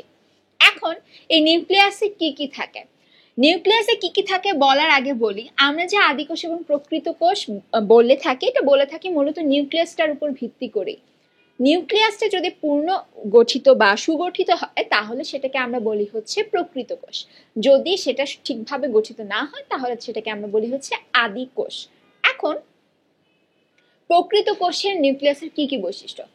নিউক্লিয়াসটাকে যদি আমরা আঁকি তাহলে দেখব নিউক্লিয়াসের চারপাশে দ্বিস্তরী একটা ঝিল্লি থাকবে, তার ভেতরে একটা নিউক্লিওলাস থাকবে, সেটা একটা গোলাকার ঘন বস্তু, এবং ক্রোমাটিন তন্তু থাকবে পুরোটা অঞ্চল জুড়ে। সাইটোপ্লাজমের মতন অংশ থাকবে যেটাকে আমরা বলবো নিউক্লিওপ্লাজম, এবং এই যে মেমব্রেনটা, এই মেমব্রেনের মাঝে মাঝে আমরা কিছু ছিদ্র দেখতে পাবো, এবং এখানে কিছু প্রোটিন থাকবে যেটা এর ভেতরে এবং বাহিরে যা কিছু যাতায়াত করবে তাদের যাতায়াতটাকে নিয়ন্ত্রণ করবে। আচ্ছা, এখন দেখি যে এখানে কি কি রয়েছে। এটা হচ্ছে মেমব্রেন, এটা হচ্ছে নিউক্লিয়ার রন্ধ্র, এটা নিউক্লিয়ার মেমব্রেন, এটা হচ্ছে নিউক্লিওপ্লাজম, এটা হচ্ছে এই সুতার মতো হচ্ছে ক্রোমাটিন তন্তু। তো এটা গেল হচ্ছে আমাদের একদম নিউক্লিয়াসে যা যা রয়েছে, নিউক্লিয়াসের গঠনের অংশগুলো। এখন নিউক্লিয়াসের মূল কাজ কি? নিউক্লিয়াসের মূল কাজ হচ্ছে বংশগতীয় বস্তুটাকে রক্ষা করা, বংশগতীয় বস্তুগুলোকে ধারণ করা। বংশগতীয় বস্তু কি? এই যে ক্রোমাটিন তন্তুটা, এই ক্রোমাটিন তন্তুটা মূলত হচ্ছে ডিএনএ, এবং এটাই হচ্ছে সেই ক্রোমোজোম যেই জিনিসটা আমরা কিরকম হব, একটা গাছ কিরকম হবে, একটা প্রাণী কিরকম হবে, পুরো বৈশিষ্ট্যটাকে নিয়ন্ত্রণ করে। এখন এই নিউক্লিয়াসটা আর কি কি করে? নিউক্লিয়াসের ভেতরে রেপ্লিকেশন হয়। রেপ্লিকেশন কেন হয়? যখন কোষ বিভাজন হওয়ার প্রয়োজন তখন একটা কোষ ভেঙে দুটা কোষ হবে, দুটা নিউক্লিয়াস তৈরি হবে। এই যে দুইটা নিউক্লিয়াস তৈরি হবে, এই দুটা নিউক্লিয়াসে অবশ্যই ডিএনএ যাওয়া লাগবে, সম পরিমাণ ডিএনএ দুটো নিউক্লিয়াস তখন চলে যাবে। এই কারণেই একটা রেপ্লিকেশন এই নিউক্লিয়াসের ভেতরে ঘটে। এর ফলে ডিএনএ সংখ্যাটা দ্বিগুণ হয়। ডিএনএ সংখ্যা দ্বিগুণ হলে একটা অংশ চলে যায় একটা কোষে, আরেকটা অংশ চলে যায় হচ্ছে আরেকটা কোষে। এবং নিউক্লিয়াসটা সাধারণত আমরা দেখি হচ্ছে বৃত্তাকার ধরনের। তবে নিউক্লিয়াস যে সব কোষেই থাকবে এমন কিন্তু না, কিছু কোষ আছে যেখানে নিউক্লিয়াস নেই। আমরা যদি মনে করি তাহলে আমরা মনে করব যে আরবিসি, লোহিত রক্তকণিকা, এই লোহিত রক্তকণিকায় আমরা কোনো প্রকারের নিউক্লিয়াস দেখি না। তার মানে নিউক্লিয়াস ছাড়া কিন্তু একটা কোষ থাকা সম্ভব। এছাড়া উদ্ভিদের যে সিভ কোষ, পরিণত যে সিভ কোষ, সেখানেও আমরা নিউক্লিয়াস দেখি না। তাহলে উদ্ভিদ কোষের মধ্যে সিভ কোষে নিউক্লিয়াস নেই, প্রাণী দেহের মধ্যে আরবিসি বা রেড ব্লাড সেল বা লোহিত রক্তকণিকাতে আমরা নিউক্লিয়াস দেখি না। এই দুটো জিনিস আমরা ভালো করে মনে রাখবো। এখন নিউক্লিয়াসের ভেতরে কি কি থাকে? ডিএনএ থাকে, আরএনএ থাকে, আর কি কি থাকতে পারে? এখানে বিভিন্ন এনজাইম থাকে অবশ্যই। এখানে যে লেয়ারটা রয়েছে এটা হচ্ছে ফসফোলিপিডের বাইলেয়ার, যেটা এই মেমব্রেন মানেই হচ্ছে এখানে ফসফোলিপিডের লেয়ারের মতো থাকবে, এখানে প্রোটিন থাকবে। তো এরকম কিছু জিনিস আমরা নিউক্লিয়াসের ভেতরে সবসময় দেখব। এনজাইম দেখব, কোএনজাইম দেখব, প্রয়োজন অনুসারে এখানে আমরা বিভিন্ন খনিজ উপাদানও দেখতে পাবো। এখন আসি এই যে নিউক্লিয়াসটা, এই নিউক্লিয়াসের মধ্যে যেই ক্রোমাটিন তন্তুটা রয়েছে, এই জিনিসটা আসলে কি? এই যে জিনিসটা রয়েছে, এই জিনিসটাই যখন কোষ বিভাজন করবে তখন একসাথে মিলে পেঁচিয়ে একটা লম্বা অংশ তৈরি করে ফেলবে, এবং সেই সময় যদি আমরা কোষে কোনো প্রকারের রং দিই, এই জিনিসটা রং ধারণ করে ফেলে। এই কারণে তখন এটাকে আমরা নাম দিয়েছি ক্রোমোজোম। এই জিনিসটা রং ধারণ করতে পারে বলে এদেরকে নাম দিই আমরা ক্রোমোজোম, এবং ক্রোমাটিন তন্তু পেঁচিয়ে পেঁচিয়ে এই ক্রোমোজোমটা তৈরি করে। এখন এই ক্রোমোজোমের মধ্যেই হচ্ছে ডিএনএ, ডিএনএ দ্বারা এই ক্রোমোজোমটা তৈরি। এখন জিনিসটা থাকে কিভাবে? আমরা যদি কয়েকটা শব্দ একটু লিখে ফেলি, কয়েকটা শব্দ সম্পর্কে আমরা শুনেছি। একটা হচ্ছে ক্রোমোজোম, একটা হচ্ছে ক্রোমাটিন, আরটা হচ্ছে ক্রোমাটিড। এখন আসি ক্রোমোজোম কি, ক্রোমাটিন কি, ক্রোমাটিড কি। ক্রোমাটিন তন্তু তো দেখতেই পাচ্ছি এরকম সুতার মতো, এবং ক্রোমাটিনের দুইটা ধরন আমরা পাই, একটা হচ্ছে হেটেরো, আরটা হচ্ছে ইউক্রোমাটিন, একটা হচ্ছে হেটেরোক্রোমাটিন। ইউক্রোমাটিন যেটা, এটা কম প্যাঁচানো অবস্থায় থাকে, এটার মধ্যে প্যাচ কম থাকে। যদি হেটেরোক্রোমাটিনটা দেখতে এরকম এরকম হয়, ইউক্রোমাটিনটা হবে এরকম, মানে প্যাচটা কম থাকবে।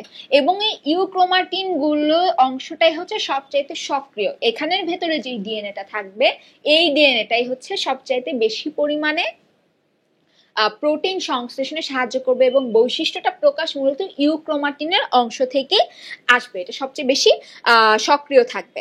এরপরে আসি হচ্ছে ক্রোমাটিড। ক্রোমাটিড জিনিসটা কখন হয়? ক্রোমাটিড হবে যখন কোষ বিভাজন হওয়া প্রয়োজন। তখন ক্রোমোজোম মনে করা ছিল হচ্ছে এরকম। আমরা যখন কোষ বিভাজন দেখি তখন দেখি না যে মাঝখানে সেন্ট্রোমিয়ার রয়েছে এবং দুই পাশে দুটো বাহুর মতো অংশ তৈরি হয়ে গেল।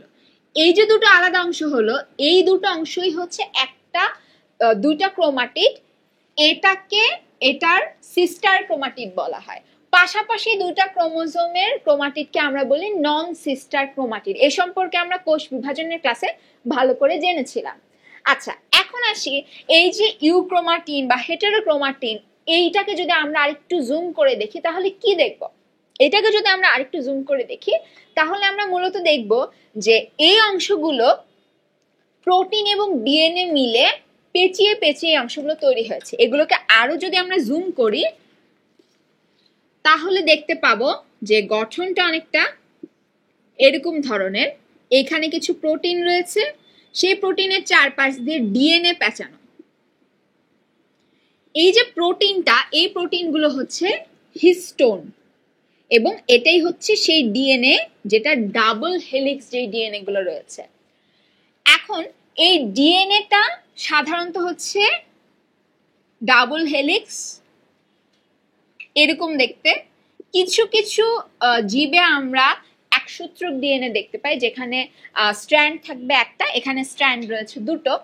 এই ডিএনএটা এই প্রোটিনগুলো চারপাশে পেঁচিয়ে পেঁচিয়ে ধীরে ধীরে একটু মোটা হয়ে ক্রোমাটিন তন্তু তৈরি করে। ক্রোমাটিন তন্তুটা আরো পেঁচিয়ে পেঁচিয়ে ক্রোমোজোম তৈরি করে। কোষ বিভাজনের সময় ক্রোমোজোমগুলো দুটো ক্রোমাটিড বাহুতে বিভক্ত হয়ে যায়। আশা করি আমরা বুঝতে পেরেছি তিনটা জিনিসের মধ্যেকার পার্থক্য। আচ্ছা, এখন আসি যে ক্রোমোজোমের মধ্যে কি কি অংশ রয়েছে। ক্রোমোজোমের অংশটার পরেই আমরা চলে যাব হচ্ছে রেপ্লিকেশন, ট্রান্সলেশন এবং ট্রান্সক্রিপশন নিয়ে। ক্রোমোজোম জিনিসটা দেখতে কিরকম, আমরা যদি ক্রোমোজোমের একটা চিত্র আঁকি, ক্রোমোজোমের চিত্র যদি আঁকি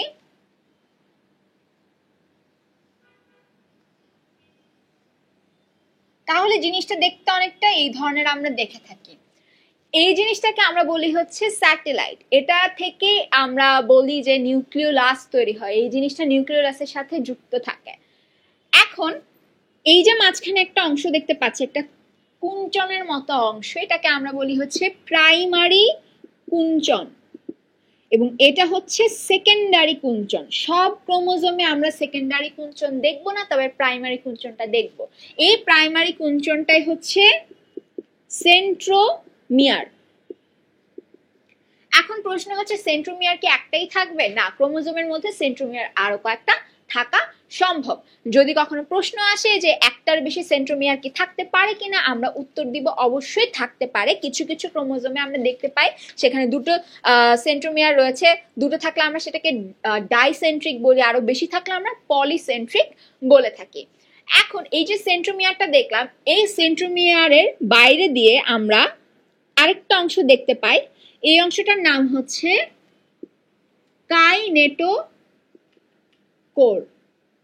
কাইনেটোকোর যে অংশটা রয়েছে, এই কাইনেটোকোর অংশটা হচ্ছে যখন কোষ বিভাজন হয় তখন যে ট্রাকশন ফাইবারটার সাথে যে যুক্ত হবে, যে মাইক্রোটিউবিউলটার সাথে যুক্ত হবে, সেই যুক্ত হওয়ার জায়গাটা হচ্ছে এই কাইনেটোকোর। কাইনেটোকোরের সাথে মূলত যুক্ত হয়। সেন্ট্রোমিয়ারের কাছে কিন্তু সে এসে যুক্ত হয় না, সে যুক্ত হয় তার উপর দিয়ে যে কাইনেটোকোরটা রয়েছে সেই কাইনেটোকোরের সাথে। আচ্ছা, এখন আমরা দেখি এখানে আর কি কি রয়েছে। এর ভেতরে তো ক্রোমাটিন তন্তুটা পেঁচানো অবস্থায়, এবং এটা যদি মাথা হয়, এই অংশটা একটা লেজের দিকের অংশ, এবং এই যে একদম নিচের দিকের অংশটা, এই অংশটাকে আমরা বলি হচ্ছে টেলোমিয়ার। টেলোমিয়ারের ফলে কি হয়? টেলোমিয়ারের ফলে কিছু সমস্যা অনেক সময় আমরা দেখতে পাই। টেলোমিয়ারের ফলে যেটা হয়, যদি টেলোমিয়ারটা না থাকে তাহলে অনেক সময় ক্যান্সার হতে পারে। টেলোমিয়ারটা না থাকলে ক্রোমোজোমটা সম্পূর্ণভাবে বৈশিষ্ট্য প্রকাশ করতে পারে না, সে অ্যাবনর্মাল বিহেভিয়ার দেখায়। টেলোমিয়ার মূলত একটা ক্রোমোজোমের স্থায়িত্ব বজায় রাখার জন্য প্রয়োজন। টেলোমিয়ার যদি না থাকে ক্রোমোজোমটা এদিক দিয়ে নাই হয়ে যেতে পারে। ক্রোমোজোমের এই অংশটা যদি নাই হয়ে যায় তার মানে হচ্ছে এদিকে যে কোডগুলো ছিল সেই কোডগুলো আমরা আর পাবো না। তো এটা হচ্ছে একটা ক্রোমোজোমের মূল গঠন। আচ্ছা, এখন আসি ক্রোমোজোমের আকারটা কিরকম হতে পারে। এই সেন্ট্রোমিয়ারের অবস্থানের উপর ভিত্তি করে ক্রোমোজোমের কয়েক ধরনের আকার হয়, যেমন ভি শেপ হতে পারে। সেন্ট্রোমিয়ার যদি একদম মাঝখানে থাকে, সেন্ট্রোমিয়ার যদি একটু সাইডে থাকে, তাহলে এরকম একটা শেপ হতে পারে যেটাকে আমরা মূলত এল শেপ বলে থাকি। জে শেপ হতে পারে যদি সেন্ট্রোমিয়ারটা আরেকটু প্রান্তের দিকে চলে যায়, আর সেন্ট্রোমিয়ার যদি একদম প্রান্তের দিকে চলে যায় তাহলে সেটাকে আমরা আই শেপ বলে থাকি। এটা হচ্ছে জে, এটা হচ্ছে ভি। এখন এদের নাম কি? এটা হচ্ছে মেটাসেন্ট্রিক, এটা হচ্ছে সাবমেটাসেন্ট্রিক, এটা হচ্ছে অ্যাক্রোসেন্ট্রিক এবং এটা হচ্ছে টেলোসেন্ট্রিক। আচ্ছা, এই সম্পর্কে আমরা জানলাম, ক্রোমোজোম সম্পর্কে আমরা জানলাম। এখন আমরা আসি হচ্ছে রেপ্লিকেশন নিয়ে। আমরা ক্রোমোজোম সম্পর্কে জেনে গিয়েছি। ক্রোমোজোমের ক্ষেত্রে, নিউক্লিয়াসের ক্ষেত্রে আমরা নিউক্লিয়াসের ভেতরে শুধু যে ডিএনএ দেখি তা কিন্তু না, আমরা কিন্তু আরএনএও দেখি। রেপ্লিকেশনে যাওয়ার আগে আরএনএ সম্পর্কে আমরা একটু জেনে নেই। আরএনএ কয়েক ধরনের হতে পারে। আরএনএ আমরা মূলত এই রেপ্লিকেশন, ট্রান্সক্রিপশন এবং ট্রান্সলেশন নিয়ে আলোচনা করার সময় এমআরএনএ শুনবো, টিআরএনএ শুনবো, এবং অলরেডি আমরা আরএনএ শুনে ফেলেছি কিন্তু, রাইবোজোমাল আরএনএ। এছাড়া মাইনর আরএনএ হয়, জিআরএনএ হয়, বিভিন্ন ধরনের আরএনএ আসলে হয়ে থাকে। এখন এই যে আরএনএ আর ডিএনএ, এই দুটোর মধ্যে পার্থক্য কি? পার্থক্য হচ্ছে তাদের গঠনে। ডিএনএ এবং আরএনএ এর গঠনের পার্থক্য মূলত একটা জায়গাতে। ডিএনএ এর যে 2 নাম্বার কার্বন যদি আঁকি, তাহলে ডিএনএ এটা হচ্ছে 1 নাম্বার কার্বন, এটা 2, 3, 4, এখানে একটা হচ্ছে 5। এই যে 2 নাম্বার কার্বন, এখানে দুটা হাইড্রোজেন যুক্ত থাকে। আর আরএনএ এর ক্ষেত্রে যে 2 নাম্বার কার্বনটা রয়েছে এখানে একটা হাইড্রক্সিল মূলক থাকবে এবং একটা হাইড্রোজেন থাকবে। এখানে দেখো একটা অক্সিজেন কম আছে, এই অক্সিজেনটা কম থাকার কারণেই আমরা ডিএনএ বলি ডিঅক্সিরাইবো নিউক্লিওটাইড বলে থাকি। এখন ডিঅক্সিরাইবোনিউক্লিক অ্যাসিড বলে থাকি। এখন এই রাইবোনিউক্লিওটাইড অ্যাসিড জিনিসটা আসলে কি? রাইবোনিউক্লিওটাইড জিনিসটার মধ্যে মূলত যেটা থাকে, এই জিনিসটা যে এঁকেছি এটা হচ্ছে একটা পেন্টোজ সুগার, 5টা কার্বন এবং এটা একটা সুগার। 5টা কার্বনের কারণে এটা হচ্ছে পেন্টোজ সুগার এবং এখানে একটা ফসফেট মূলক থাকবে এই 5 নাম্বার কার্বনের সাথে। এখানে একটা ফসফেট মূলক, এখানে একটা ফসফেট মূলক। এটা যদি নিউক্লিওটাইড হয়, মনে করো ডিএনএ 2টা নিউক্লিওটাইড, একটা ফসফেট মূলক, এইখানে একটা নাইট্রোজেন ক্ষার যুক্ত থাকবে। অ্যাডেনিন হতে পারে, গুয়ানিন হতে পারে, থায়ামিন হতে পারে, সাইটোসিন হতে পারে। এই 3টা অংশ মিলে হয় হচ্ছে নিউক্লিওটাইড। যদি এই ফসফেট গ্রুপটা বাদ দিয়ে দিই, ফসফেট গ্রুপটা আসে হচ্ছে ফসফরিক অ্যাসিড থেকে, ফসফেট গ্রুপটা যদি আমি বাদ দিয়ে দিই তাহলে সেটার নাম হবে হচ্ছে নিউক্লিওসাইড। নিউক্লিওসাইডের সাথে যদি আমি ফসফেট যুক্ত করি তাহলে সেটা হয়ে যাবে নিউক্লিওটাইড। তো এখানে যদি একটা ফসফেট থাকে, এই ফসফেটটা আরেকটা পেন্টোজ সুগারের 3 নাম্বার কার্বনের সাথে বন্ধন গঠন করে। এটা হয় হচ্ছে একটা অ্যাস্টার লিঙ্কেজ।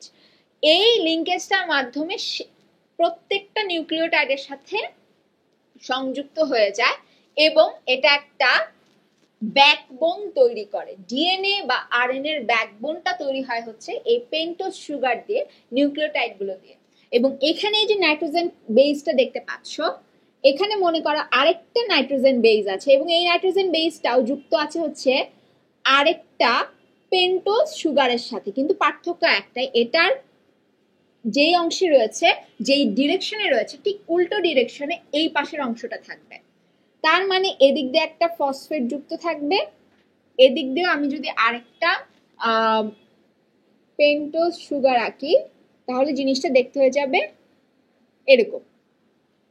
এখন দেখো দুই দিকে যেহেতু আমরা দুটো অংশ দেখতে পাচ্ছি, এখন এটা দেখে মনে হচ্ছে না একটা ধাপ তৈরি হয়েছে মাঝখানে, তো সিঁড়ির মতো একটা অংশ তৈরি হচ্ছে। এই জিনিসটাই হচ্ছে আসলে ডাবল হেলিক্স। ডাবল হেলিক্স জিনিসটা মূলত এরকম, জিনিসটা পরবর্তীতে পেঁচিয়ে যায়, পেঁচানোর পরে জিনিসটাকে দেখতে লাগে হচ্ছে এইরকম ধরনের। এবং এটাই হচ্ছে আমরা সাধারণভাবে ডিএনএটা দেখি যেটা ডাবল হেলিক্স। এবং আরএনএ এর ক্ষেত্রে আমরা এই অংশটা দেখব না, মানে আরএনএ তে আমরা সূত্রক দেখব একটা, স্ট্র্যান্ড দেখব একটা, ডাবল স্ট্র্যান্ড আমরা দেখব না। তবে কিছু কিছু জীবের আরএনএ তে আমরা ডাবল স্ট্র্যান্ড দেখে থাকি। আচ্ছা, এখন আমরা জেনে গেলাম হচ্ছে আরএনএ এবং ডিএনএ এর মধ্যেকার মূল পার্থক্যগুলো। এখন আসি এমআরএনএ কি। এমআরএনএ হচ্ছে মেসেঞ্জার আরএনএ, যেই আরএনএটা নিউক্লিয়াসের ভেতরে তৈরি হবে এবং সেটা পরবর্তীতে রাইবোজোমের কাছে যাবে প্রোটিন তৈরি করার জন্য। টিআরএনএ কি? টিআরএনএ হচ্ছে রাইবোজোমের কাছে অ্যামিনো অ্যাসিড গুলোকে ধরে ধরে নিয়ে যাবে। আরআরএনএ হচ্ছে রাইবোজোম গঠন করে। তার মানে রাইবোজোমের সাথে সম্পৃক্তই হচ্ছে এই 3টা আরএনএ।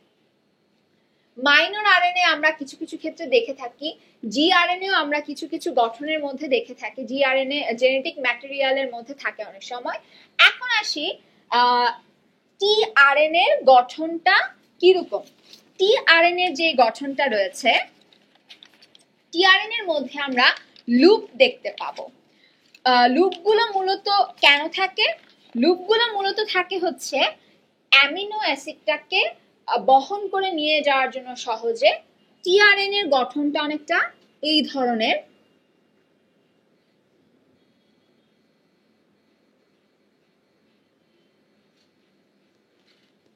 এই যে গঠনটা দেখতে পাচ্ছি এটা হচ্ছে একটা টিআরএনএ এর গঠন। এইখানে এই যে একটা বড় সূত্রক অংশ দেখতে পাচ্ছ, এই অংশটার মধ্যে 3টা জায়গা থাকে। এই 3টা জায়গায় 3টা ক্ষার থাকবে, নাইট্রোজেন ক্ষার থাকবে। এখানে এসে অ্যামিনো অ্যাসিড যুক্ত হবে। অ্যামিনো অ্যাসিড যুক্ত হওয়ার জায়গা হচ্ছে এটা, এবং এইখানে থাকবে হচ্ছে 3টা ক্ষার। এটা হচ্ছে অ্যান্টিকোডন অঞ্চল। এই অ্যান্টিকোডন অঞ্চল দ্বারা সে এমআরএনএ এর কোডন অঞ্চলের সাথে গিয়ে মিলিত হবে। এটা আমরা ট্রান্সলেশন পড়ার সময় ভালোভাবে দেখব। এখন দেখো, এই যে একটা লুপ, এখানে একটা যে লুপ, এবং এটা একটা লুপের মতো অংশ। এই লুপটাকে বলে ডি লুপ, এই লুপটাকে বলে হচ্ছে টি লুপ, এবং এইটাকে বলে হচ্ছে অ্যান্টিকোডন লুপ। 3টা লুপ আমরা টিআরএনএ এর মধ্যে দেখে থাকি, এবং টিআরএনএ এর এই গঠনটাকে বলা হয় হচ্ছে ক্লোভার লিফ মডেল। এটাকে বলা হয় হচ্ছে ক্লোভার লিফ মডেল। এটার মূল কাজ হচ্ছে প্রোটিন সংশ্লেষণের সময় অ্যামিনো অ্যাসিডকে বহন করে নিয়ে যাওয়া। আচ্ছা, তো আমরা টিআরএনএ সম্পর্কে জানলাম, মোটামুটি আরএনএ সম্পর্কে আমরা জেনে গেলাম। এর আগে জিআরএনএ এর কথা বলেছিলাম। জিআরএনএ মূলত ভাইরাসের দেহে বংশগতির বস্তু হিসেবে কাজ করে থাকে। এখন আসি রেপ্লিকেশনে। রেপ্লিকেশন বা ডিএনএ অনুলিপন। রেপ্লিকেশনের ক্ষেত্রে আমরা যেই জিনিসটা জানবো যে রেপ্লিকেশন জিনিসটা আসলে কি। রেপ্লিকেশন হচ্ছে মূলত একটা জিনিস কপি করা। কপি ব্যাপারটা হচ্ছে আমরা ফটোকপির মতো, আমরা একটা জিনিস দিলাম, সেম একটা জিনিস প্রিন্ট হয়ে এসে পড়লো। তো এই ডিএনএ অনুলিপনের মধ্যে আমরা কপি করব ডিএনএ এর অংশগুলোকে। ডিএনএ যেরকম রয়েছে, মনে করো এখানে যদি এ থাকে, এখানে যদি টি এ থাকে, এবং এখানে যদি টি থাকে, এখানে যদি জি থাকে, তাহলে এর পাশে কি থাকবে? এখানে থাকবে টি এ সি। আমি এরকম একটা সেম জিনিস এখানে তৈরি করে ফেলবো, 2টা কপি আমি তৈরি করতে চাচ্ছি। এখন এই ডিএনএ অনুলিপনের ধাপগুলো কি কি? ধাপগুলোর মধ্যে প্রথমেই আমরা যেটা দেখব যে কিভাবে ডিএনএ অনুলিপনটা শুরু হয়। আমরা চিত্রটা প্রথমে আঁকি, এরপরে আমরা এটা থেকে আলোচনাটা শুরু করব। প্রথমেই মনে করো এটা হচ্ছে ডিএনএ, এটা হচ্ছে ডিএনএ। প্যাচটা খুলে সোজা করে রাখা আছে, হচ্ছে ডিএনএ এর নাইট্রোজেন বেস গুলো। এই অংশটার মাঝখানে যে হাইড্রোজেন বন্ড রয়েছে, এই হাইড্রোজেন বন্ডটাকে ভেঙে ফেলবো। ভেঙে ফেললে কি হবে? 2টো স্ট্র্যান্ড আলাদা হয়ে যাবে। এখন কথা হচ্ছে এই 2টো স্ট্র্যান্ড আলাদা করব কি দিয়ে? এটা মূলত আলাদা করব হচ্ছে হেলিকেজ নামক এনজাইম দিয়ে। মনে করো এটা হচ্ছে সেই হেলিকেজ নামক এনজাইম। এই হেলিকেজ এনজাইমটা এসে হাইড্রোজেন বন্ধনটাকে ভেঙে ফেলবে। ভেঙে ফেলার ফলে 2টো স্ট্র্যান্ড আলাদা হয়ে যাবে। আলাদা হয়ে তাদের অবশ্যই প্রবণতা থাকবে 2টো একসাথে হয়ে যাওয়ার, কিন্তু তারা একসাথে আসলে হবে না। কেন হবে না? কারণ হচ্ছে এখানে কিছু প্রোটিন এসে যুক্ত হবে 2টা স্ট্র্যান্ডের 2 পাশে, যাতে করে এই যে স্ট্র্যান্ডটা রয়েছে সেই স্ট্র্যান্ডটা আবার একসাথে পেঁচিয়ে না যায়।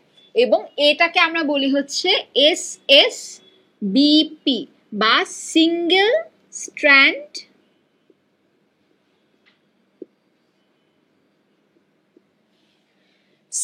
Strand binding protein.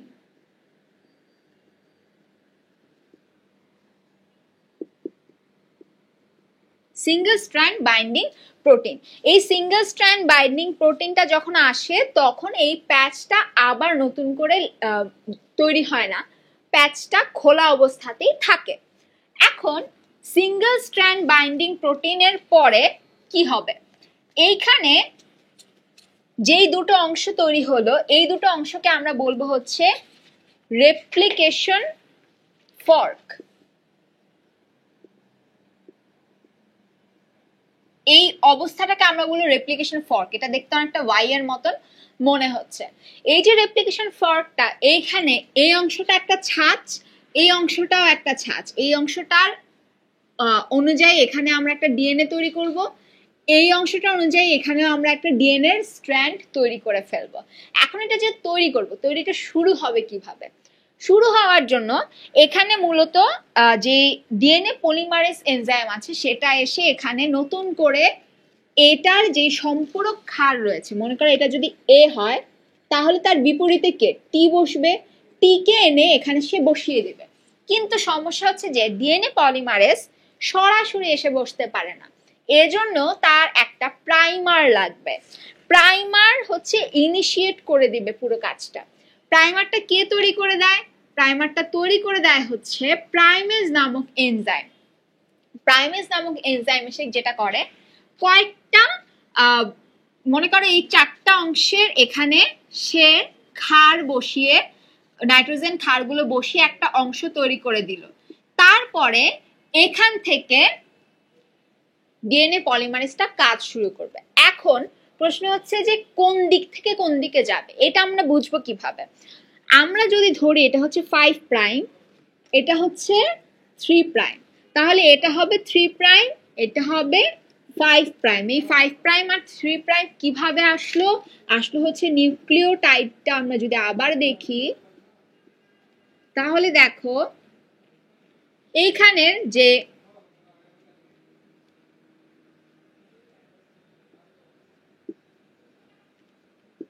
এখানের এটা 1 নাম্বার, 2 নাম্বার, 3 নাম্বার, 4 এবং এটা 5। আমরা যদি নরমালি দেখি উপরের দিকে তাহলে কে আছে? 5 নাম্বার কার্বনটা রয়েছে, এজন্য এটা হচ্ছে 5 প্রাইম অংশ। আর নিচের দিকে রয়েছে এই 3 নাম্বার কার্বন, এটা হচ্ছে 3 প্রাইম অংশ। তো এখানে হচ্ছে 3 প্রাইম, এটা 5 প্রাইম, এবং উল্টা দিকে 3 প্রাইম থাকবে, 3 প্রাইমের উল্টা দিকে 5 প্রাইম থাকবে। কেন? আমরা যদি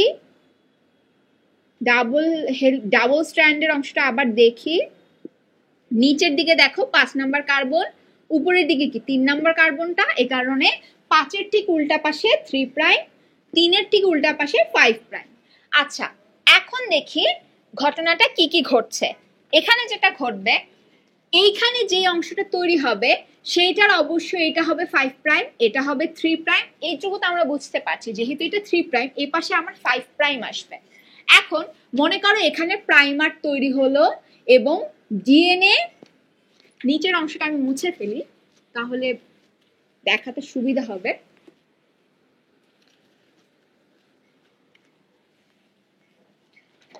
প্রাইমার যদি এটা হয়, এখানে আসবে হচ্ছে ডিএনএ পলিমারেজ এনজাইম। এই ডিএনএ পলিমারেজ এনজাইমের সাহায্যে কি হবে? নতুন করে নাইট্রোজেন বেস আসবে এবং মাঝখানে হাইড্রোজেন বন্ধন তৈরি হবে। তার মানে ডাবল স্ট্র্যান্ডটা আস্তে আস্তে তৈরি হতে থাকবে। এখন ডিএনএ পলিমারেজের বৈশিষ্ট্য হচ্ছে সে 3 প্রাইম অংশটার মধ্যে গিয়ে সবসময় কাজ করে। যদি ব্যাপারটা এরকম হয় যে এটা 3 প্রাইম, এটা 5 প্রাইম, ডিএনএ পলিমারেজ 3 প্রাইম থেকে 5 প্রাইমের দিকে আগাবে, তাহলে সে কখনোই কাজ করতে পারবে না এই দিকে। কারণ ডিএনএ পলিমারেজ নতুন করে নাইট্রোজেন ক্ষার এনে বসাবে হচ্ছে 3 প্রাইমে। সে কাজ করে এভাবে, সে কাজ করে 5 প্রাইম টু 3 প্রাইম, সে কাজ করবে এভাবে।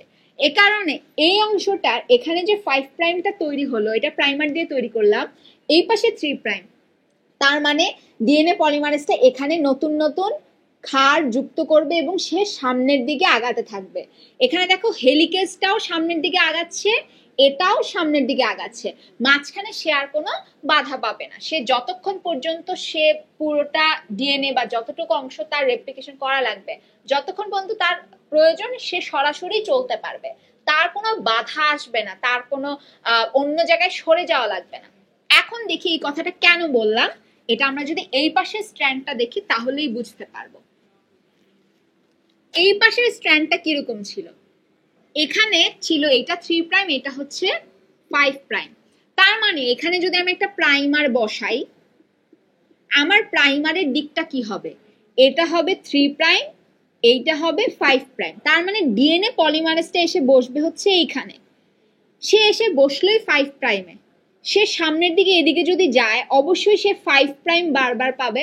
তো 5 প্রাইমে তো সে কখনো একটা নাইট্রোজেন বেস এনে বসাতে পারবে না, তার লাগবে 3 প্রাইম। এই কারণে যেটা হয়, এই অংশটাতে যদি এটা পুরোটা স্ট্র্যান্ড হয়, এইখানে প্রাইমারটা তৈরি হলো, এইখানে এসে ডিএনএ পলিমারেজ বসে। ডিএনএ পলিমারেজ এখানে এসে বসলো, বসার পরে কি করবে, সে সামনের দিকে আগাবে, কারণ এইটা হচ্ছে 5 প্রাইম, এটা হচ্ছে 3 প্রাইম, সরি এটা হচ্ছে 5 প্রাইম, এইটা হচ্ছে 3 প্রাইম। সে সামনের দিকে আস্তে আস্তে আগাতে থাকবে। এখন দেখো সে তো হুট করে এইটুকু অংশ থেকে কাজ করছে, এখানে এসে তার ডিএনএ এর অংশটা শেষ, এই পাশে হেলিকেজ যাচ্ছে, এই দিকের অংশটা তো আবার মুক্ত হচ্ছে, ওপেন হয়ে যাচ্ছে। এখানে সে কি করবে, তখন এখানে আবার নতুন করে একটা প্রাইমেজ এনজাইম এসে প্রাইমার তৈরি করে, এখানে আবার আরেকটা ডিএনএ পলিমারেজ আসে, সে আবার এতটুকু অংশ তৈরি করে। তার মানে আমি যদি একটু দেখি যে বারবার নতুন করে তার কিছু প্রাইমেজ তৈরি করতে হচ্ছে, প্রাইমার তৈরি করতে হচ্ছে, সে ছোট ছোট খন্ড খন্ড ডিএনএ তৈরি করছে। এখন দেখো প্রাইমার অংশটা কিন্তু ডিএনএ এর অংশ ছিল না, প্রাইমারটা হচ্ছে একটা প্রাইমেজ এসে একটা সূচনা করে দিয়ে যাচ্ছে যাতে করে পলিমারেজ এসে কাজ করতে পারে। এই যে প্রাইমারের অংশটা, এই অংশটা পরে নাই হয়ে যাবে এবং এখানে ডিএনএ এর অংশগুলা এসে বসবে। আরেকটা পলিমারেজের সহায়তায় এখানে ডিএনএ আসবে, ডিএনএ নিউক্লিওটাইড গুলো আসবে। আচ্ছা এখন দেখো এইখানের প্রাইমারটা যখন চলে গেল, তখন এখানে একটা খন্ড ছিল, এখানে একটা খন্ড ছিল, এখানে একটা নতুন অংশ তৈরি হলো। তার মানে কি মাঝখানে একটা গ্যাপ রয়ে গেল না, তাদের সংযোগের মধ্যে একটা গ্যাপ। এই যে গ্যাপটা, এই গ্যাপটা পূরণ করে হচ্ছে লাইগেজ এনজাইম।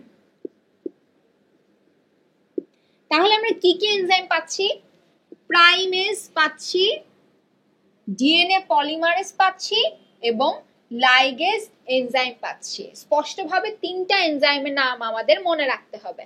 এখন আসি, এইখানে একটা ছোট খন্ড পাচ্ছি, এখানে একটা ছোট খন্ড পাচ্ছি, এই যে খন্ড খন্ড অংশ, এগুলোর কি কোনো নাম আছে কিনা? আছে, এগুলোকে আমরা বলি থাকি হচ্ছে ওকাজাকি খন্ড। এটা একজন বিজ্ঞানীর নাম অনুসারে উনি এটা আবিষ্কার করেছিলেন যে 3 প্রাইম থেকে 5 প্রাইম যদি টেমপ্লেট বা ছাঁচের স্ট্র্যান্ডটা হয়, তাহলে তার ক্ষেত্রে যে রেপ্লিকেশনটা হবে সেইখানে এরকম ছোট ছোট খন্ড তৈরি হবে। কেন?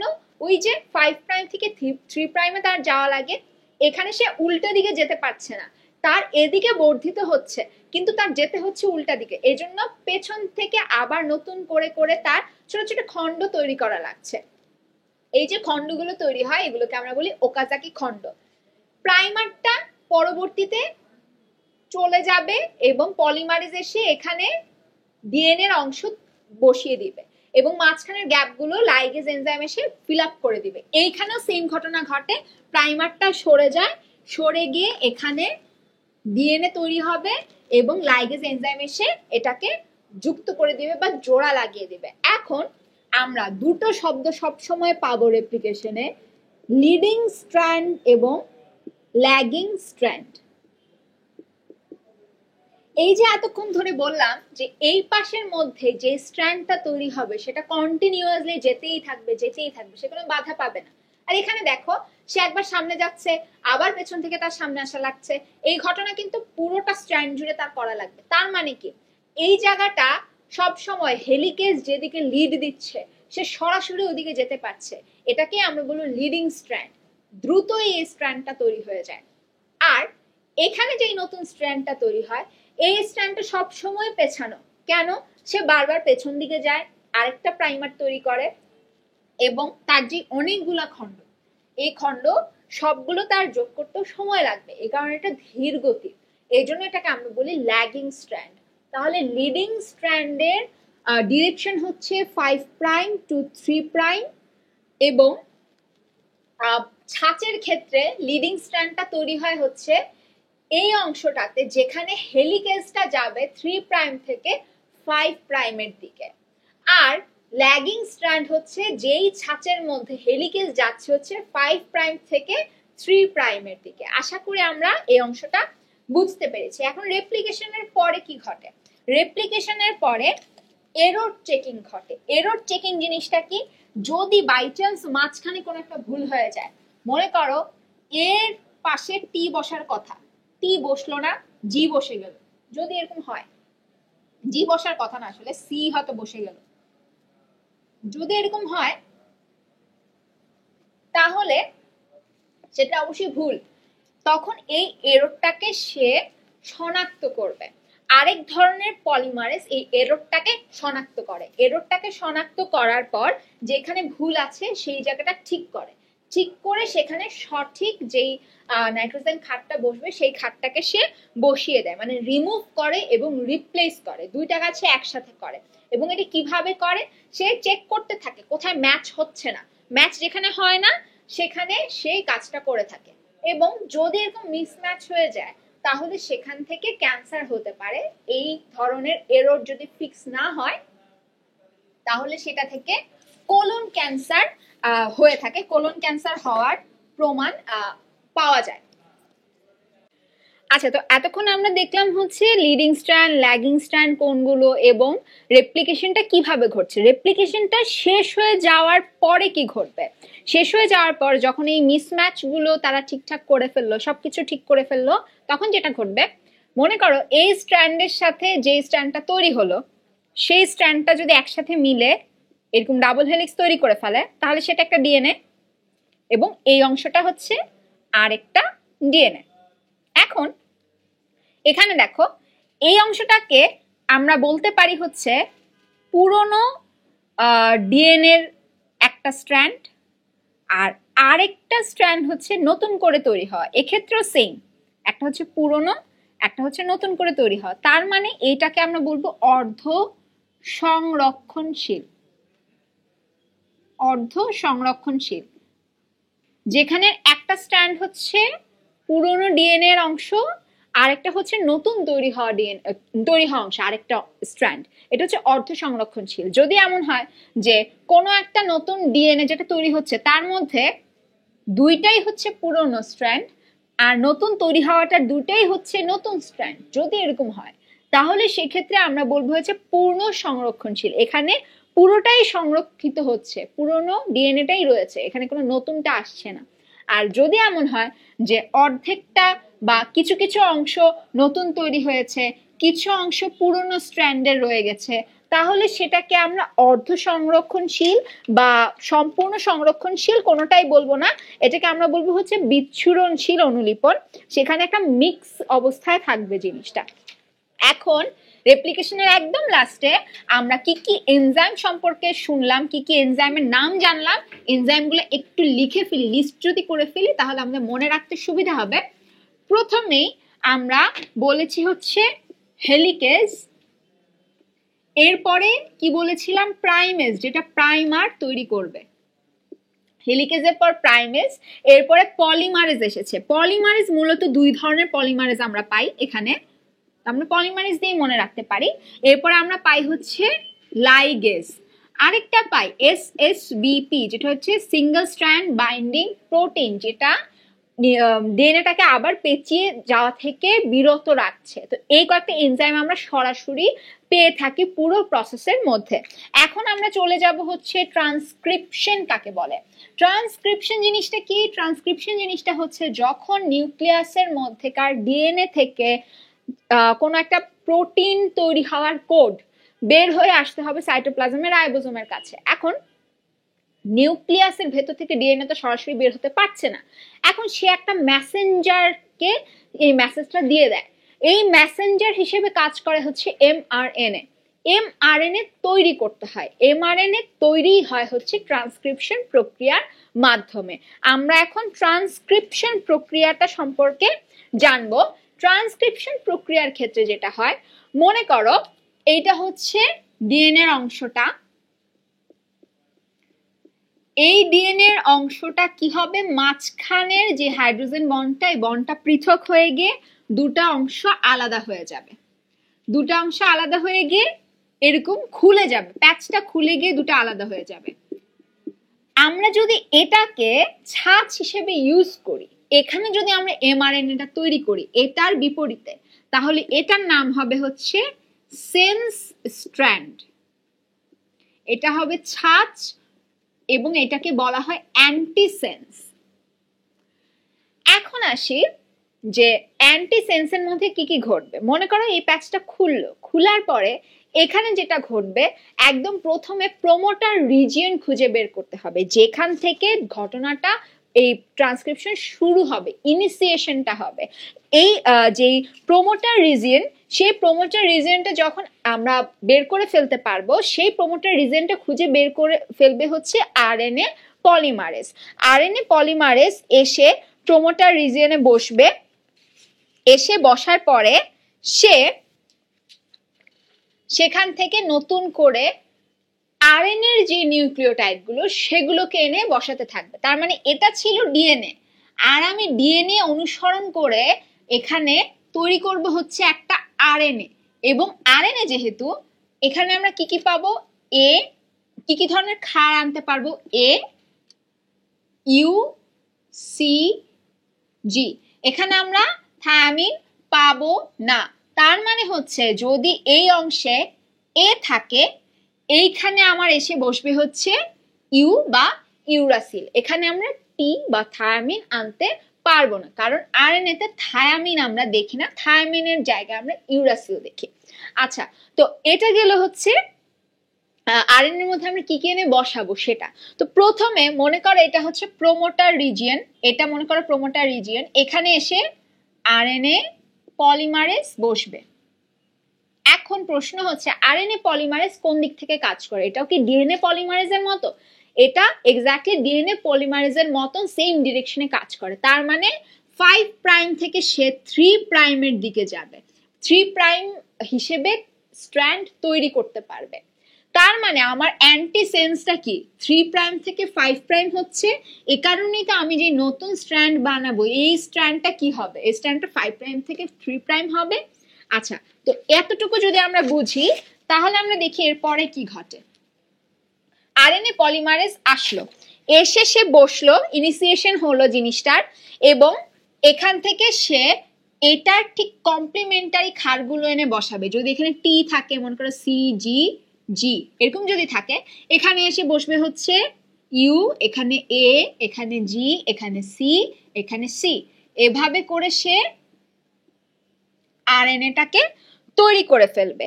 এই যে আরএনএটা তৈরি হবে, এই আরএনএটা আসলে দেখতে কি রকম?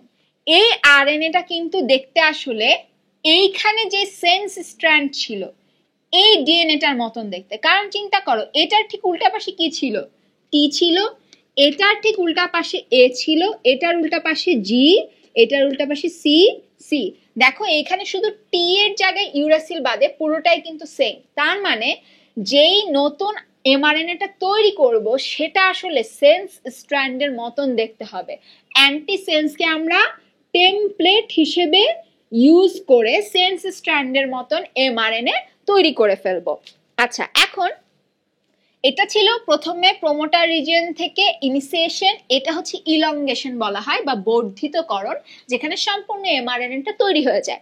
এমআরএনএটা তৈরি করার পর যেটা হয়, এখানে একটা টার্মিনেশন অংশ থাকে বা সমাপ্তি অংশ থাকে, সমাপ্তি কোড থাকে। এই কোডটা দেখলে আরএনএ পলিমারেজ এখানে আর কাজ করে না, সে এখান থেকে সরে চলে যায়, সে আর ওখানে কাজ করবে না সেই সিকোয়েন্সে। এখন এই যে এমআরএনএটা তৈরি করলাম এখানে, এই জিনিসটার নাম হচ্ছে প্রি এম আরএনএ। এই এমআরএনএ কে কিন্তু আমি রাইবোজোমের কাছে দিব না, কারণ এটার মধ্যে অনেক কিছুই আছে যেই জিনিসটা রাইবোজোমের আসলে দরকার নেই, যেই জিনিসটা প্রোটিন তৈরি করার সময় কাজে লাগবে না। এখন এই প্রি এমআরএনএ এর মধ্যে কি কি থাকে? প্রি এমআরএনএ এর মধ্যে থাকে হচ্ছে এক্সন এবং ইন্ট্রন নামক অংশ। এক্সন এবং ইন্ট্রন। ইন্ট্রন হচ্ছে কিছু কোড, যেই কোডগুলো থেকে প্রোটিন তৈরি হবে না, যেই কোডগুলো কোনো কাজের না। এক্সন হচ্ছে যেটা কাজ করবে, এটা আমার রাখতে হবে। ইন্ট্রনকে আমি কেটে ফেলে দিব। এই যে কেটে ফেলে দিব, ইন্ট্রনটাকে শুধু রাখবো, এই কাজটাকে বলে হচ্ছে স্প্লাইসিং। স্প্লাইসিং কাজটা করার মাধ্যমে আমি শুধু ইন্ট্রন রাখবো, এক্সনকে কেটে ফেলে দিব। এই যে স্প্লাইসিংটা হয় এটা স্প্লাইসোজোমের মাধ্যমে হয়ে থাকে। স্প্লাইসোজোম হেল্প করে স্প্লাইসিং করতে। এখন এই যে প্রি এমআরএনএটা ছিল, এই প্রি এমআরএনএ এর মধ্যে আমি স্প্লাইসিং করলাম। প্রি এমআরএনএ এর মধ্যে দুই পাশে দুটো জিনিস যুক্ত করা হয়। একদিকে একটা ক্যাপ যুক্ত করা হয়, এই ক্যাপের মধ্যে গুয়ানিন থাকে, আর একটা টেইল যুক্ত করে দেওয়া হয়। টেইলের মধ্যে প্রচুর পরিমাণে অ্যাডেনিন থাকবে। অ্যাডেনিন পরপর বসে বসে একটা টেইল তৈরি করবে। জিনিসটা দেখতে এরকম না, এরকমই হবে, পরপর অ্যাডেনিন হবে। আমি তোমাদের বোঝানোর জন্য দুটাকে দুই রকমের শেপ দিয়ে বুঝাচ্ছি। এই পাশে ক্যাপ থাকবে, আরেক পাশে থাকবে হচ্ছে টেইল। এই ক্যাপ আর টেইল কেন দরকার? যাতে করে এই অংশগুলোর মধ্যে অন্য কোনো এনজাইম এসে আক্রমণ করতে না পারে, এই এমআরএনএটাকে যাতে সে নষ্ট করে দিতে না পারে। এবং ক্যাপ আর টেইলের সাহায্যে খুব সহজেই এই এমআরএনএটা নিউক্লিয়ার রন্ধ্রের মাধ্যমে সাইটোপ্লাজমে চলে যায় এবং সে রাইবোজোমের কাছে গিয়ে ট্রান্সলেশনের জন্য রেডি হয়, ট্রান্সলেশনের জন্য সে প্রস্তুত হয়ে যায়। তো এটা ছিল হচ্ছে ট্রান্সক্রিপশন প্রক্রিয়া, যেখানে আমরা এমআরএনএ তৈরি করলাম। প্রথমে আমরা প্রি এমআরএনএ তৈরি করি, এরপর ক্যাপ আর টেইল যুক্ত করি, এরপর স্প্লাইসিং করি, তারপর যেই এমআরএনএটা হয় এটাই হচ্ছে পারফেক্ট এমআরএনএ, যেটা আমাদের দরকার, সেটা আমরা রাইবোজোমের কাছে পাঠিয়ে দিব। এখন আমরা বলবো হচ্ছে ট্রান্সলেশনটা কিভাবে হয়, রাইবোজোম সেটাকে নিয়ে কি করবে। রাইবোজোম যেটা করে, সে প্রোটিন বানাবে। ডিএনএ থেকে আদেশ আসলো প্রোটিন বানানোর, রাইবোজোম সেখানে প্রোটিন বানাবে। এমআরএনএটা যখন সাইটোপ্লাজমে গেল তখন সে এই অবস্থায় আছে।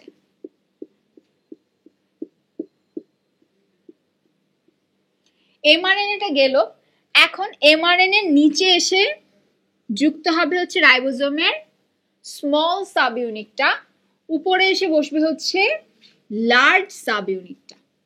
এই লার্জ সাব ইউনিটের মধ্যে দুটো অংশ আমরা স্পষ্টভাবে দেখতে পাবো, একটা হচ্ছে এ সাইট আর একটা হচ্ছে পি সাইট।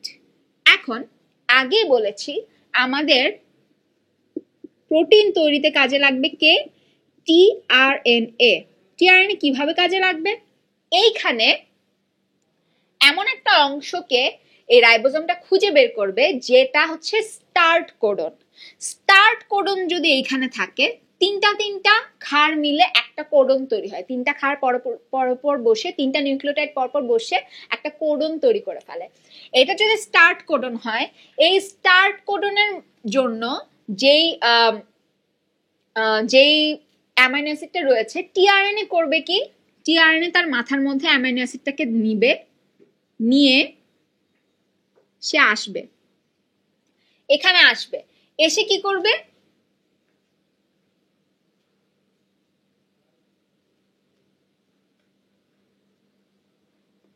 এ সাইটের মধ্যে হবে, মূলত চিত্রটা প্রথমে ভুলে গেছিলাম। আচ্ছা, এখানে টিআরএনএটা আসবে। টিআরএনএ এর মধ্যে কি থাকবে? অ্যান্টিকোডন লুপ আছে। এটা হচ্ছে কোডন, এখানে তার অ্যান্টিকোডন লুপ, অ্যান্টিকোডনের এখানে তার অ্যান্টিকোডন। অ্যান্টিকোডনের সাথে অবশ্যই এটা ম্যাচ হয়ে যাবে। যদি এখানে থাকে হচ্ছে এ এ এ এরকম যদি থাকে, তাহলে অবশ্যই তারা অ্যান্টিকোডনের মধ্যে কি দেখবো আমরা? তার অ্যান্টিকোডনের মধ্যে আমরা দেখবো হচ্ছে ইউ ইউ ইউ। এখানে বলে রাখি, টিআরএনএ পুরোটাই তৈরি কিন্তু নিউক্লিওটাইড দিয়ে, আরএনএ নিউক্লিওটাইড দিয়ে। সে এখানে যুক্ত হলো, তার মাথায় কি রয়েছে? অ্যামিনো অ্যাসিড রয়েছে। এ সাইট থেকে টিআরএনএ সরে গিয়ে পি সাইটে বসবে। পি সাইটের এখানে গিয়ে সে বসলো। এখানে যখন সে সরে আসবে তখন তার অ্যামাইনো অ্যাসিডটাকে সে এখানে ছেড়ে দিবে। ছেড়ে দেওয়ার পর সে এদিক দিয়ে বের হয়ে চলে যাবে, সে আবার সাইটোপ্লাজমে চলে যাবে। এখানে এখন মনে করো নতুন একটা অ্যামাইনো অ্যাসিড আসলো, এই রাইবোজোমটা সামনে গেল, সামনে গিয়ে এই তিনটার মধ্যে আসলো। এই তিনটার মধ্যে এসে সে অবশ্যই নতুন একটা কোডন পাবে। নতুন এই তিনটাতে যদি এসে আসে, নতুন কোডন একটা সে পেলো।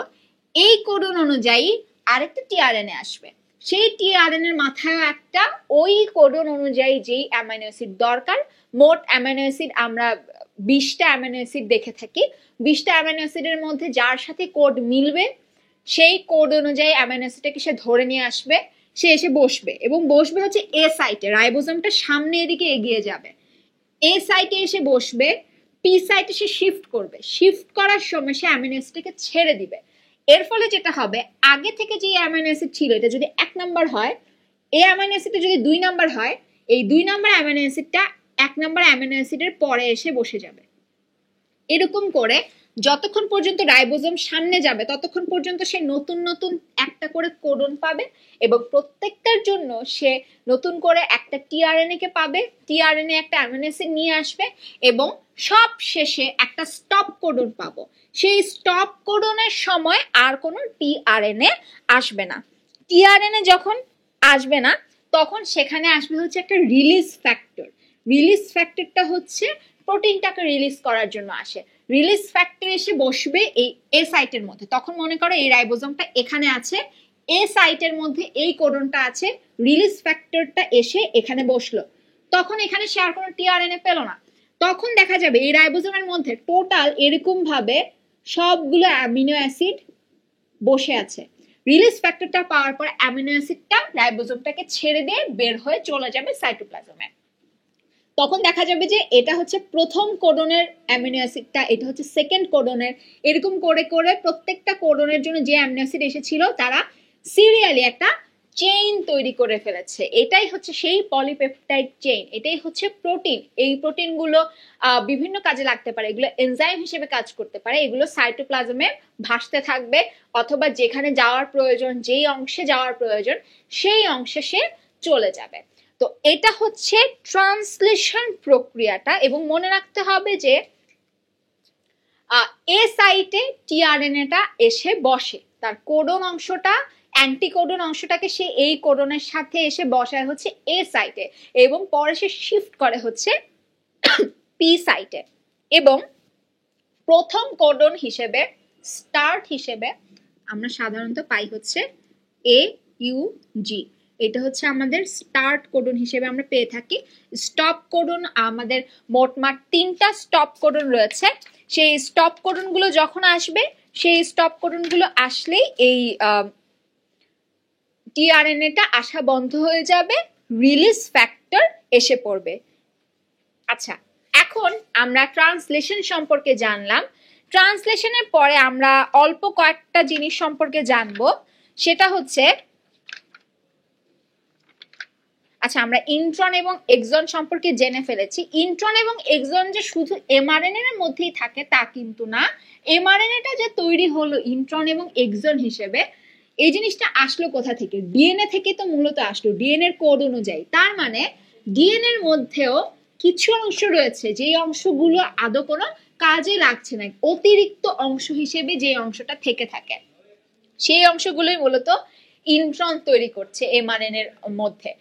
আচ্ছা, এখন জিন জিনিসটা কি? জিন জিনিসটা হচ্ছে ডিএনএ এর মধ্যে যেই অংশটা বংশগতির যে বৈশিষ্ট্যটা প্রকাশ করতে সাহায্য করে, সেই অংশটাই হচ্ছে জিন। ডিএনএ এর পুরোটা অংশ কিন্তু বংশগতির ধারক না। তার মানে যেই অংশটুকু কাজ করবে, যেই নিউক্লিওটাইড গুলো, যেই লম্বা চেইনটুকুর অংশ আমরা নিব এবং পরবর্তীতে সেখান থেকে সেই কোড অনুযায়ী প্রোটিন তৈরি করতে পারবো, বৈশিষ্ট্য প্রকাশ করতে পারবো, সেই অংশটাই হচ্ছে মূলত জিন। আর জিনোম বলতে বোঝায় হচ্ছে আমাদের দেহের সবগুলো ক্রোমোজোমকে যদি আমি আলাদা করি এবং আলাদা করার পর আমি যে টোটাল অংশটা পাবো, টোটাল যে ক্রোমোজোমটা পাবো, সেই জিনিসটাই হচ্ছে জিনোম। মানুষের দেহের জিনোম এক ধরনের, বিভিন্ন প্রাণীর, উদ্ভিদের জিনোম ভিন্ন ভিন্ন ধরনের। আচ্ছা, তো আমরা আজকে কি কি জানলাম? আমরা কোষ প্রাচীর সম্পর্কে জানলাম, কোষ ঝিল্লি সম্পর্কে জানলাম, এন্ডোপ্লাজমিক রেটিকুলাম সম্পর্কে জানলাম, গলগি বস্তু সম্পর্কে জানলাম, লাইসোজোম, সেন্ট্রোজোম, প্লাস্টিড, মাইটোকন্ড্রিয়া। তার মানে হচ্ছে আমরা সবগুলো কোষীয় অঙ্গাণু সম্পর্কে জেনেছি এবং ক্রোমোজোম সম্পর্কে জেনেছি, ক্রোমোজোমের গঠন দেখেছি, ক্রোমোজোমের মধ্যে ক্রোমাটিন তন্তু, ক্রোমাটিড কি, এগুলো জেনেছি, হিস্টোন প্রোটিনটা কোথায় থাকছে সেটা আমরা জেনেছি। এরপরে আমরা রেপ্লিকেশন সম্পর্কে জেনেছি, ট্রান্সক্রিপশন, ট্রান্সলেশন সম্পর্কে জেনেছি রেপ্লিকেশনটাকে আমরা মনে রাখবো হচ্ছে কপি করা হিসেবে, ডিএনএটাকে কপি করবে, সে ডাবল করবে। আর ট্রান্সক্রিপশনকে আমরা মনে রাখবো হচ্ছে ডিএনএ থেকে এমআরএনএ তৈরির প্রক্রিয়া, একটা মেসেজ তৈরির প্রক্রিয়া। আর ট্রান্সলেশনকে মনে রাখবো এমআরএনএ থেকে প্রোটিন তৈরির প্রক্রিয়া। একদম সহজ ভাষায় আমরা জিনিসগুলোকে মনে রাখতে পারি। এভাবে যদি আমরা মনে রাখি তাহলে আমাদের মনে হয় ভুল হবে না, কারণ ট্রান্সক্রিপশন এবং ট্রান্সলেশন নিয়ে অনেক সময় কনফিউশন হয় যে কোনটা কোন জিনিস। তো সবসময় মনে রাখবো ট্রান্সক্রিপশন হচ্ছে ডিএনএ থেকে এমআরএনএ, আর ট্রান্সলেশন হচ্ছে এমআরএনএ থেকে প্রোটিন তৈরির প্রক্রিয়া। তো এটাই ছিল হচ্ছে আজকের এই ক্লাসটার টপিক, কোষ এবং কোষের গঠন। তোমাদের কোনো প্রশ্ন থাকলে অবশ্যই আমাদেরকে জানাবে।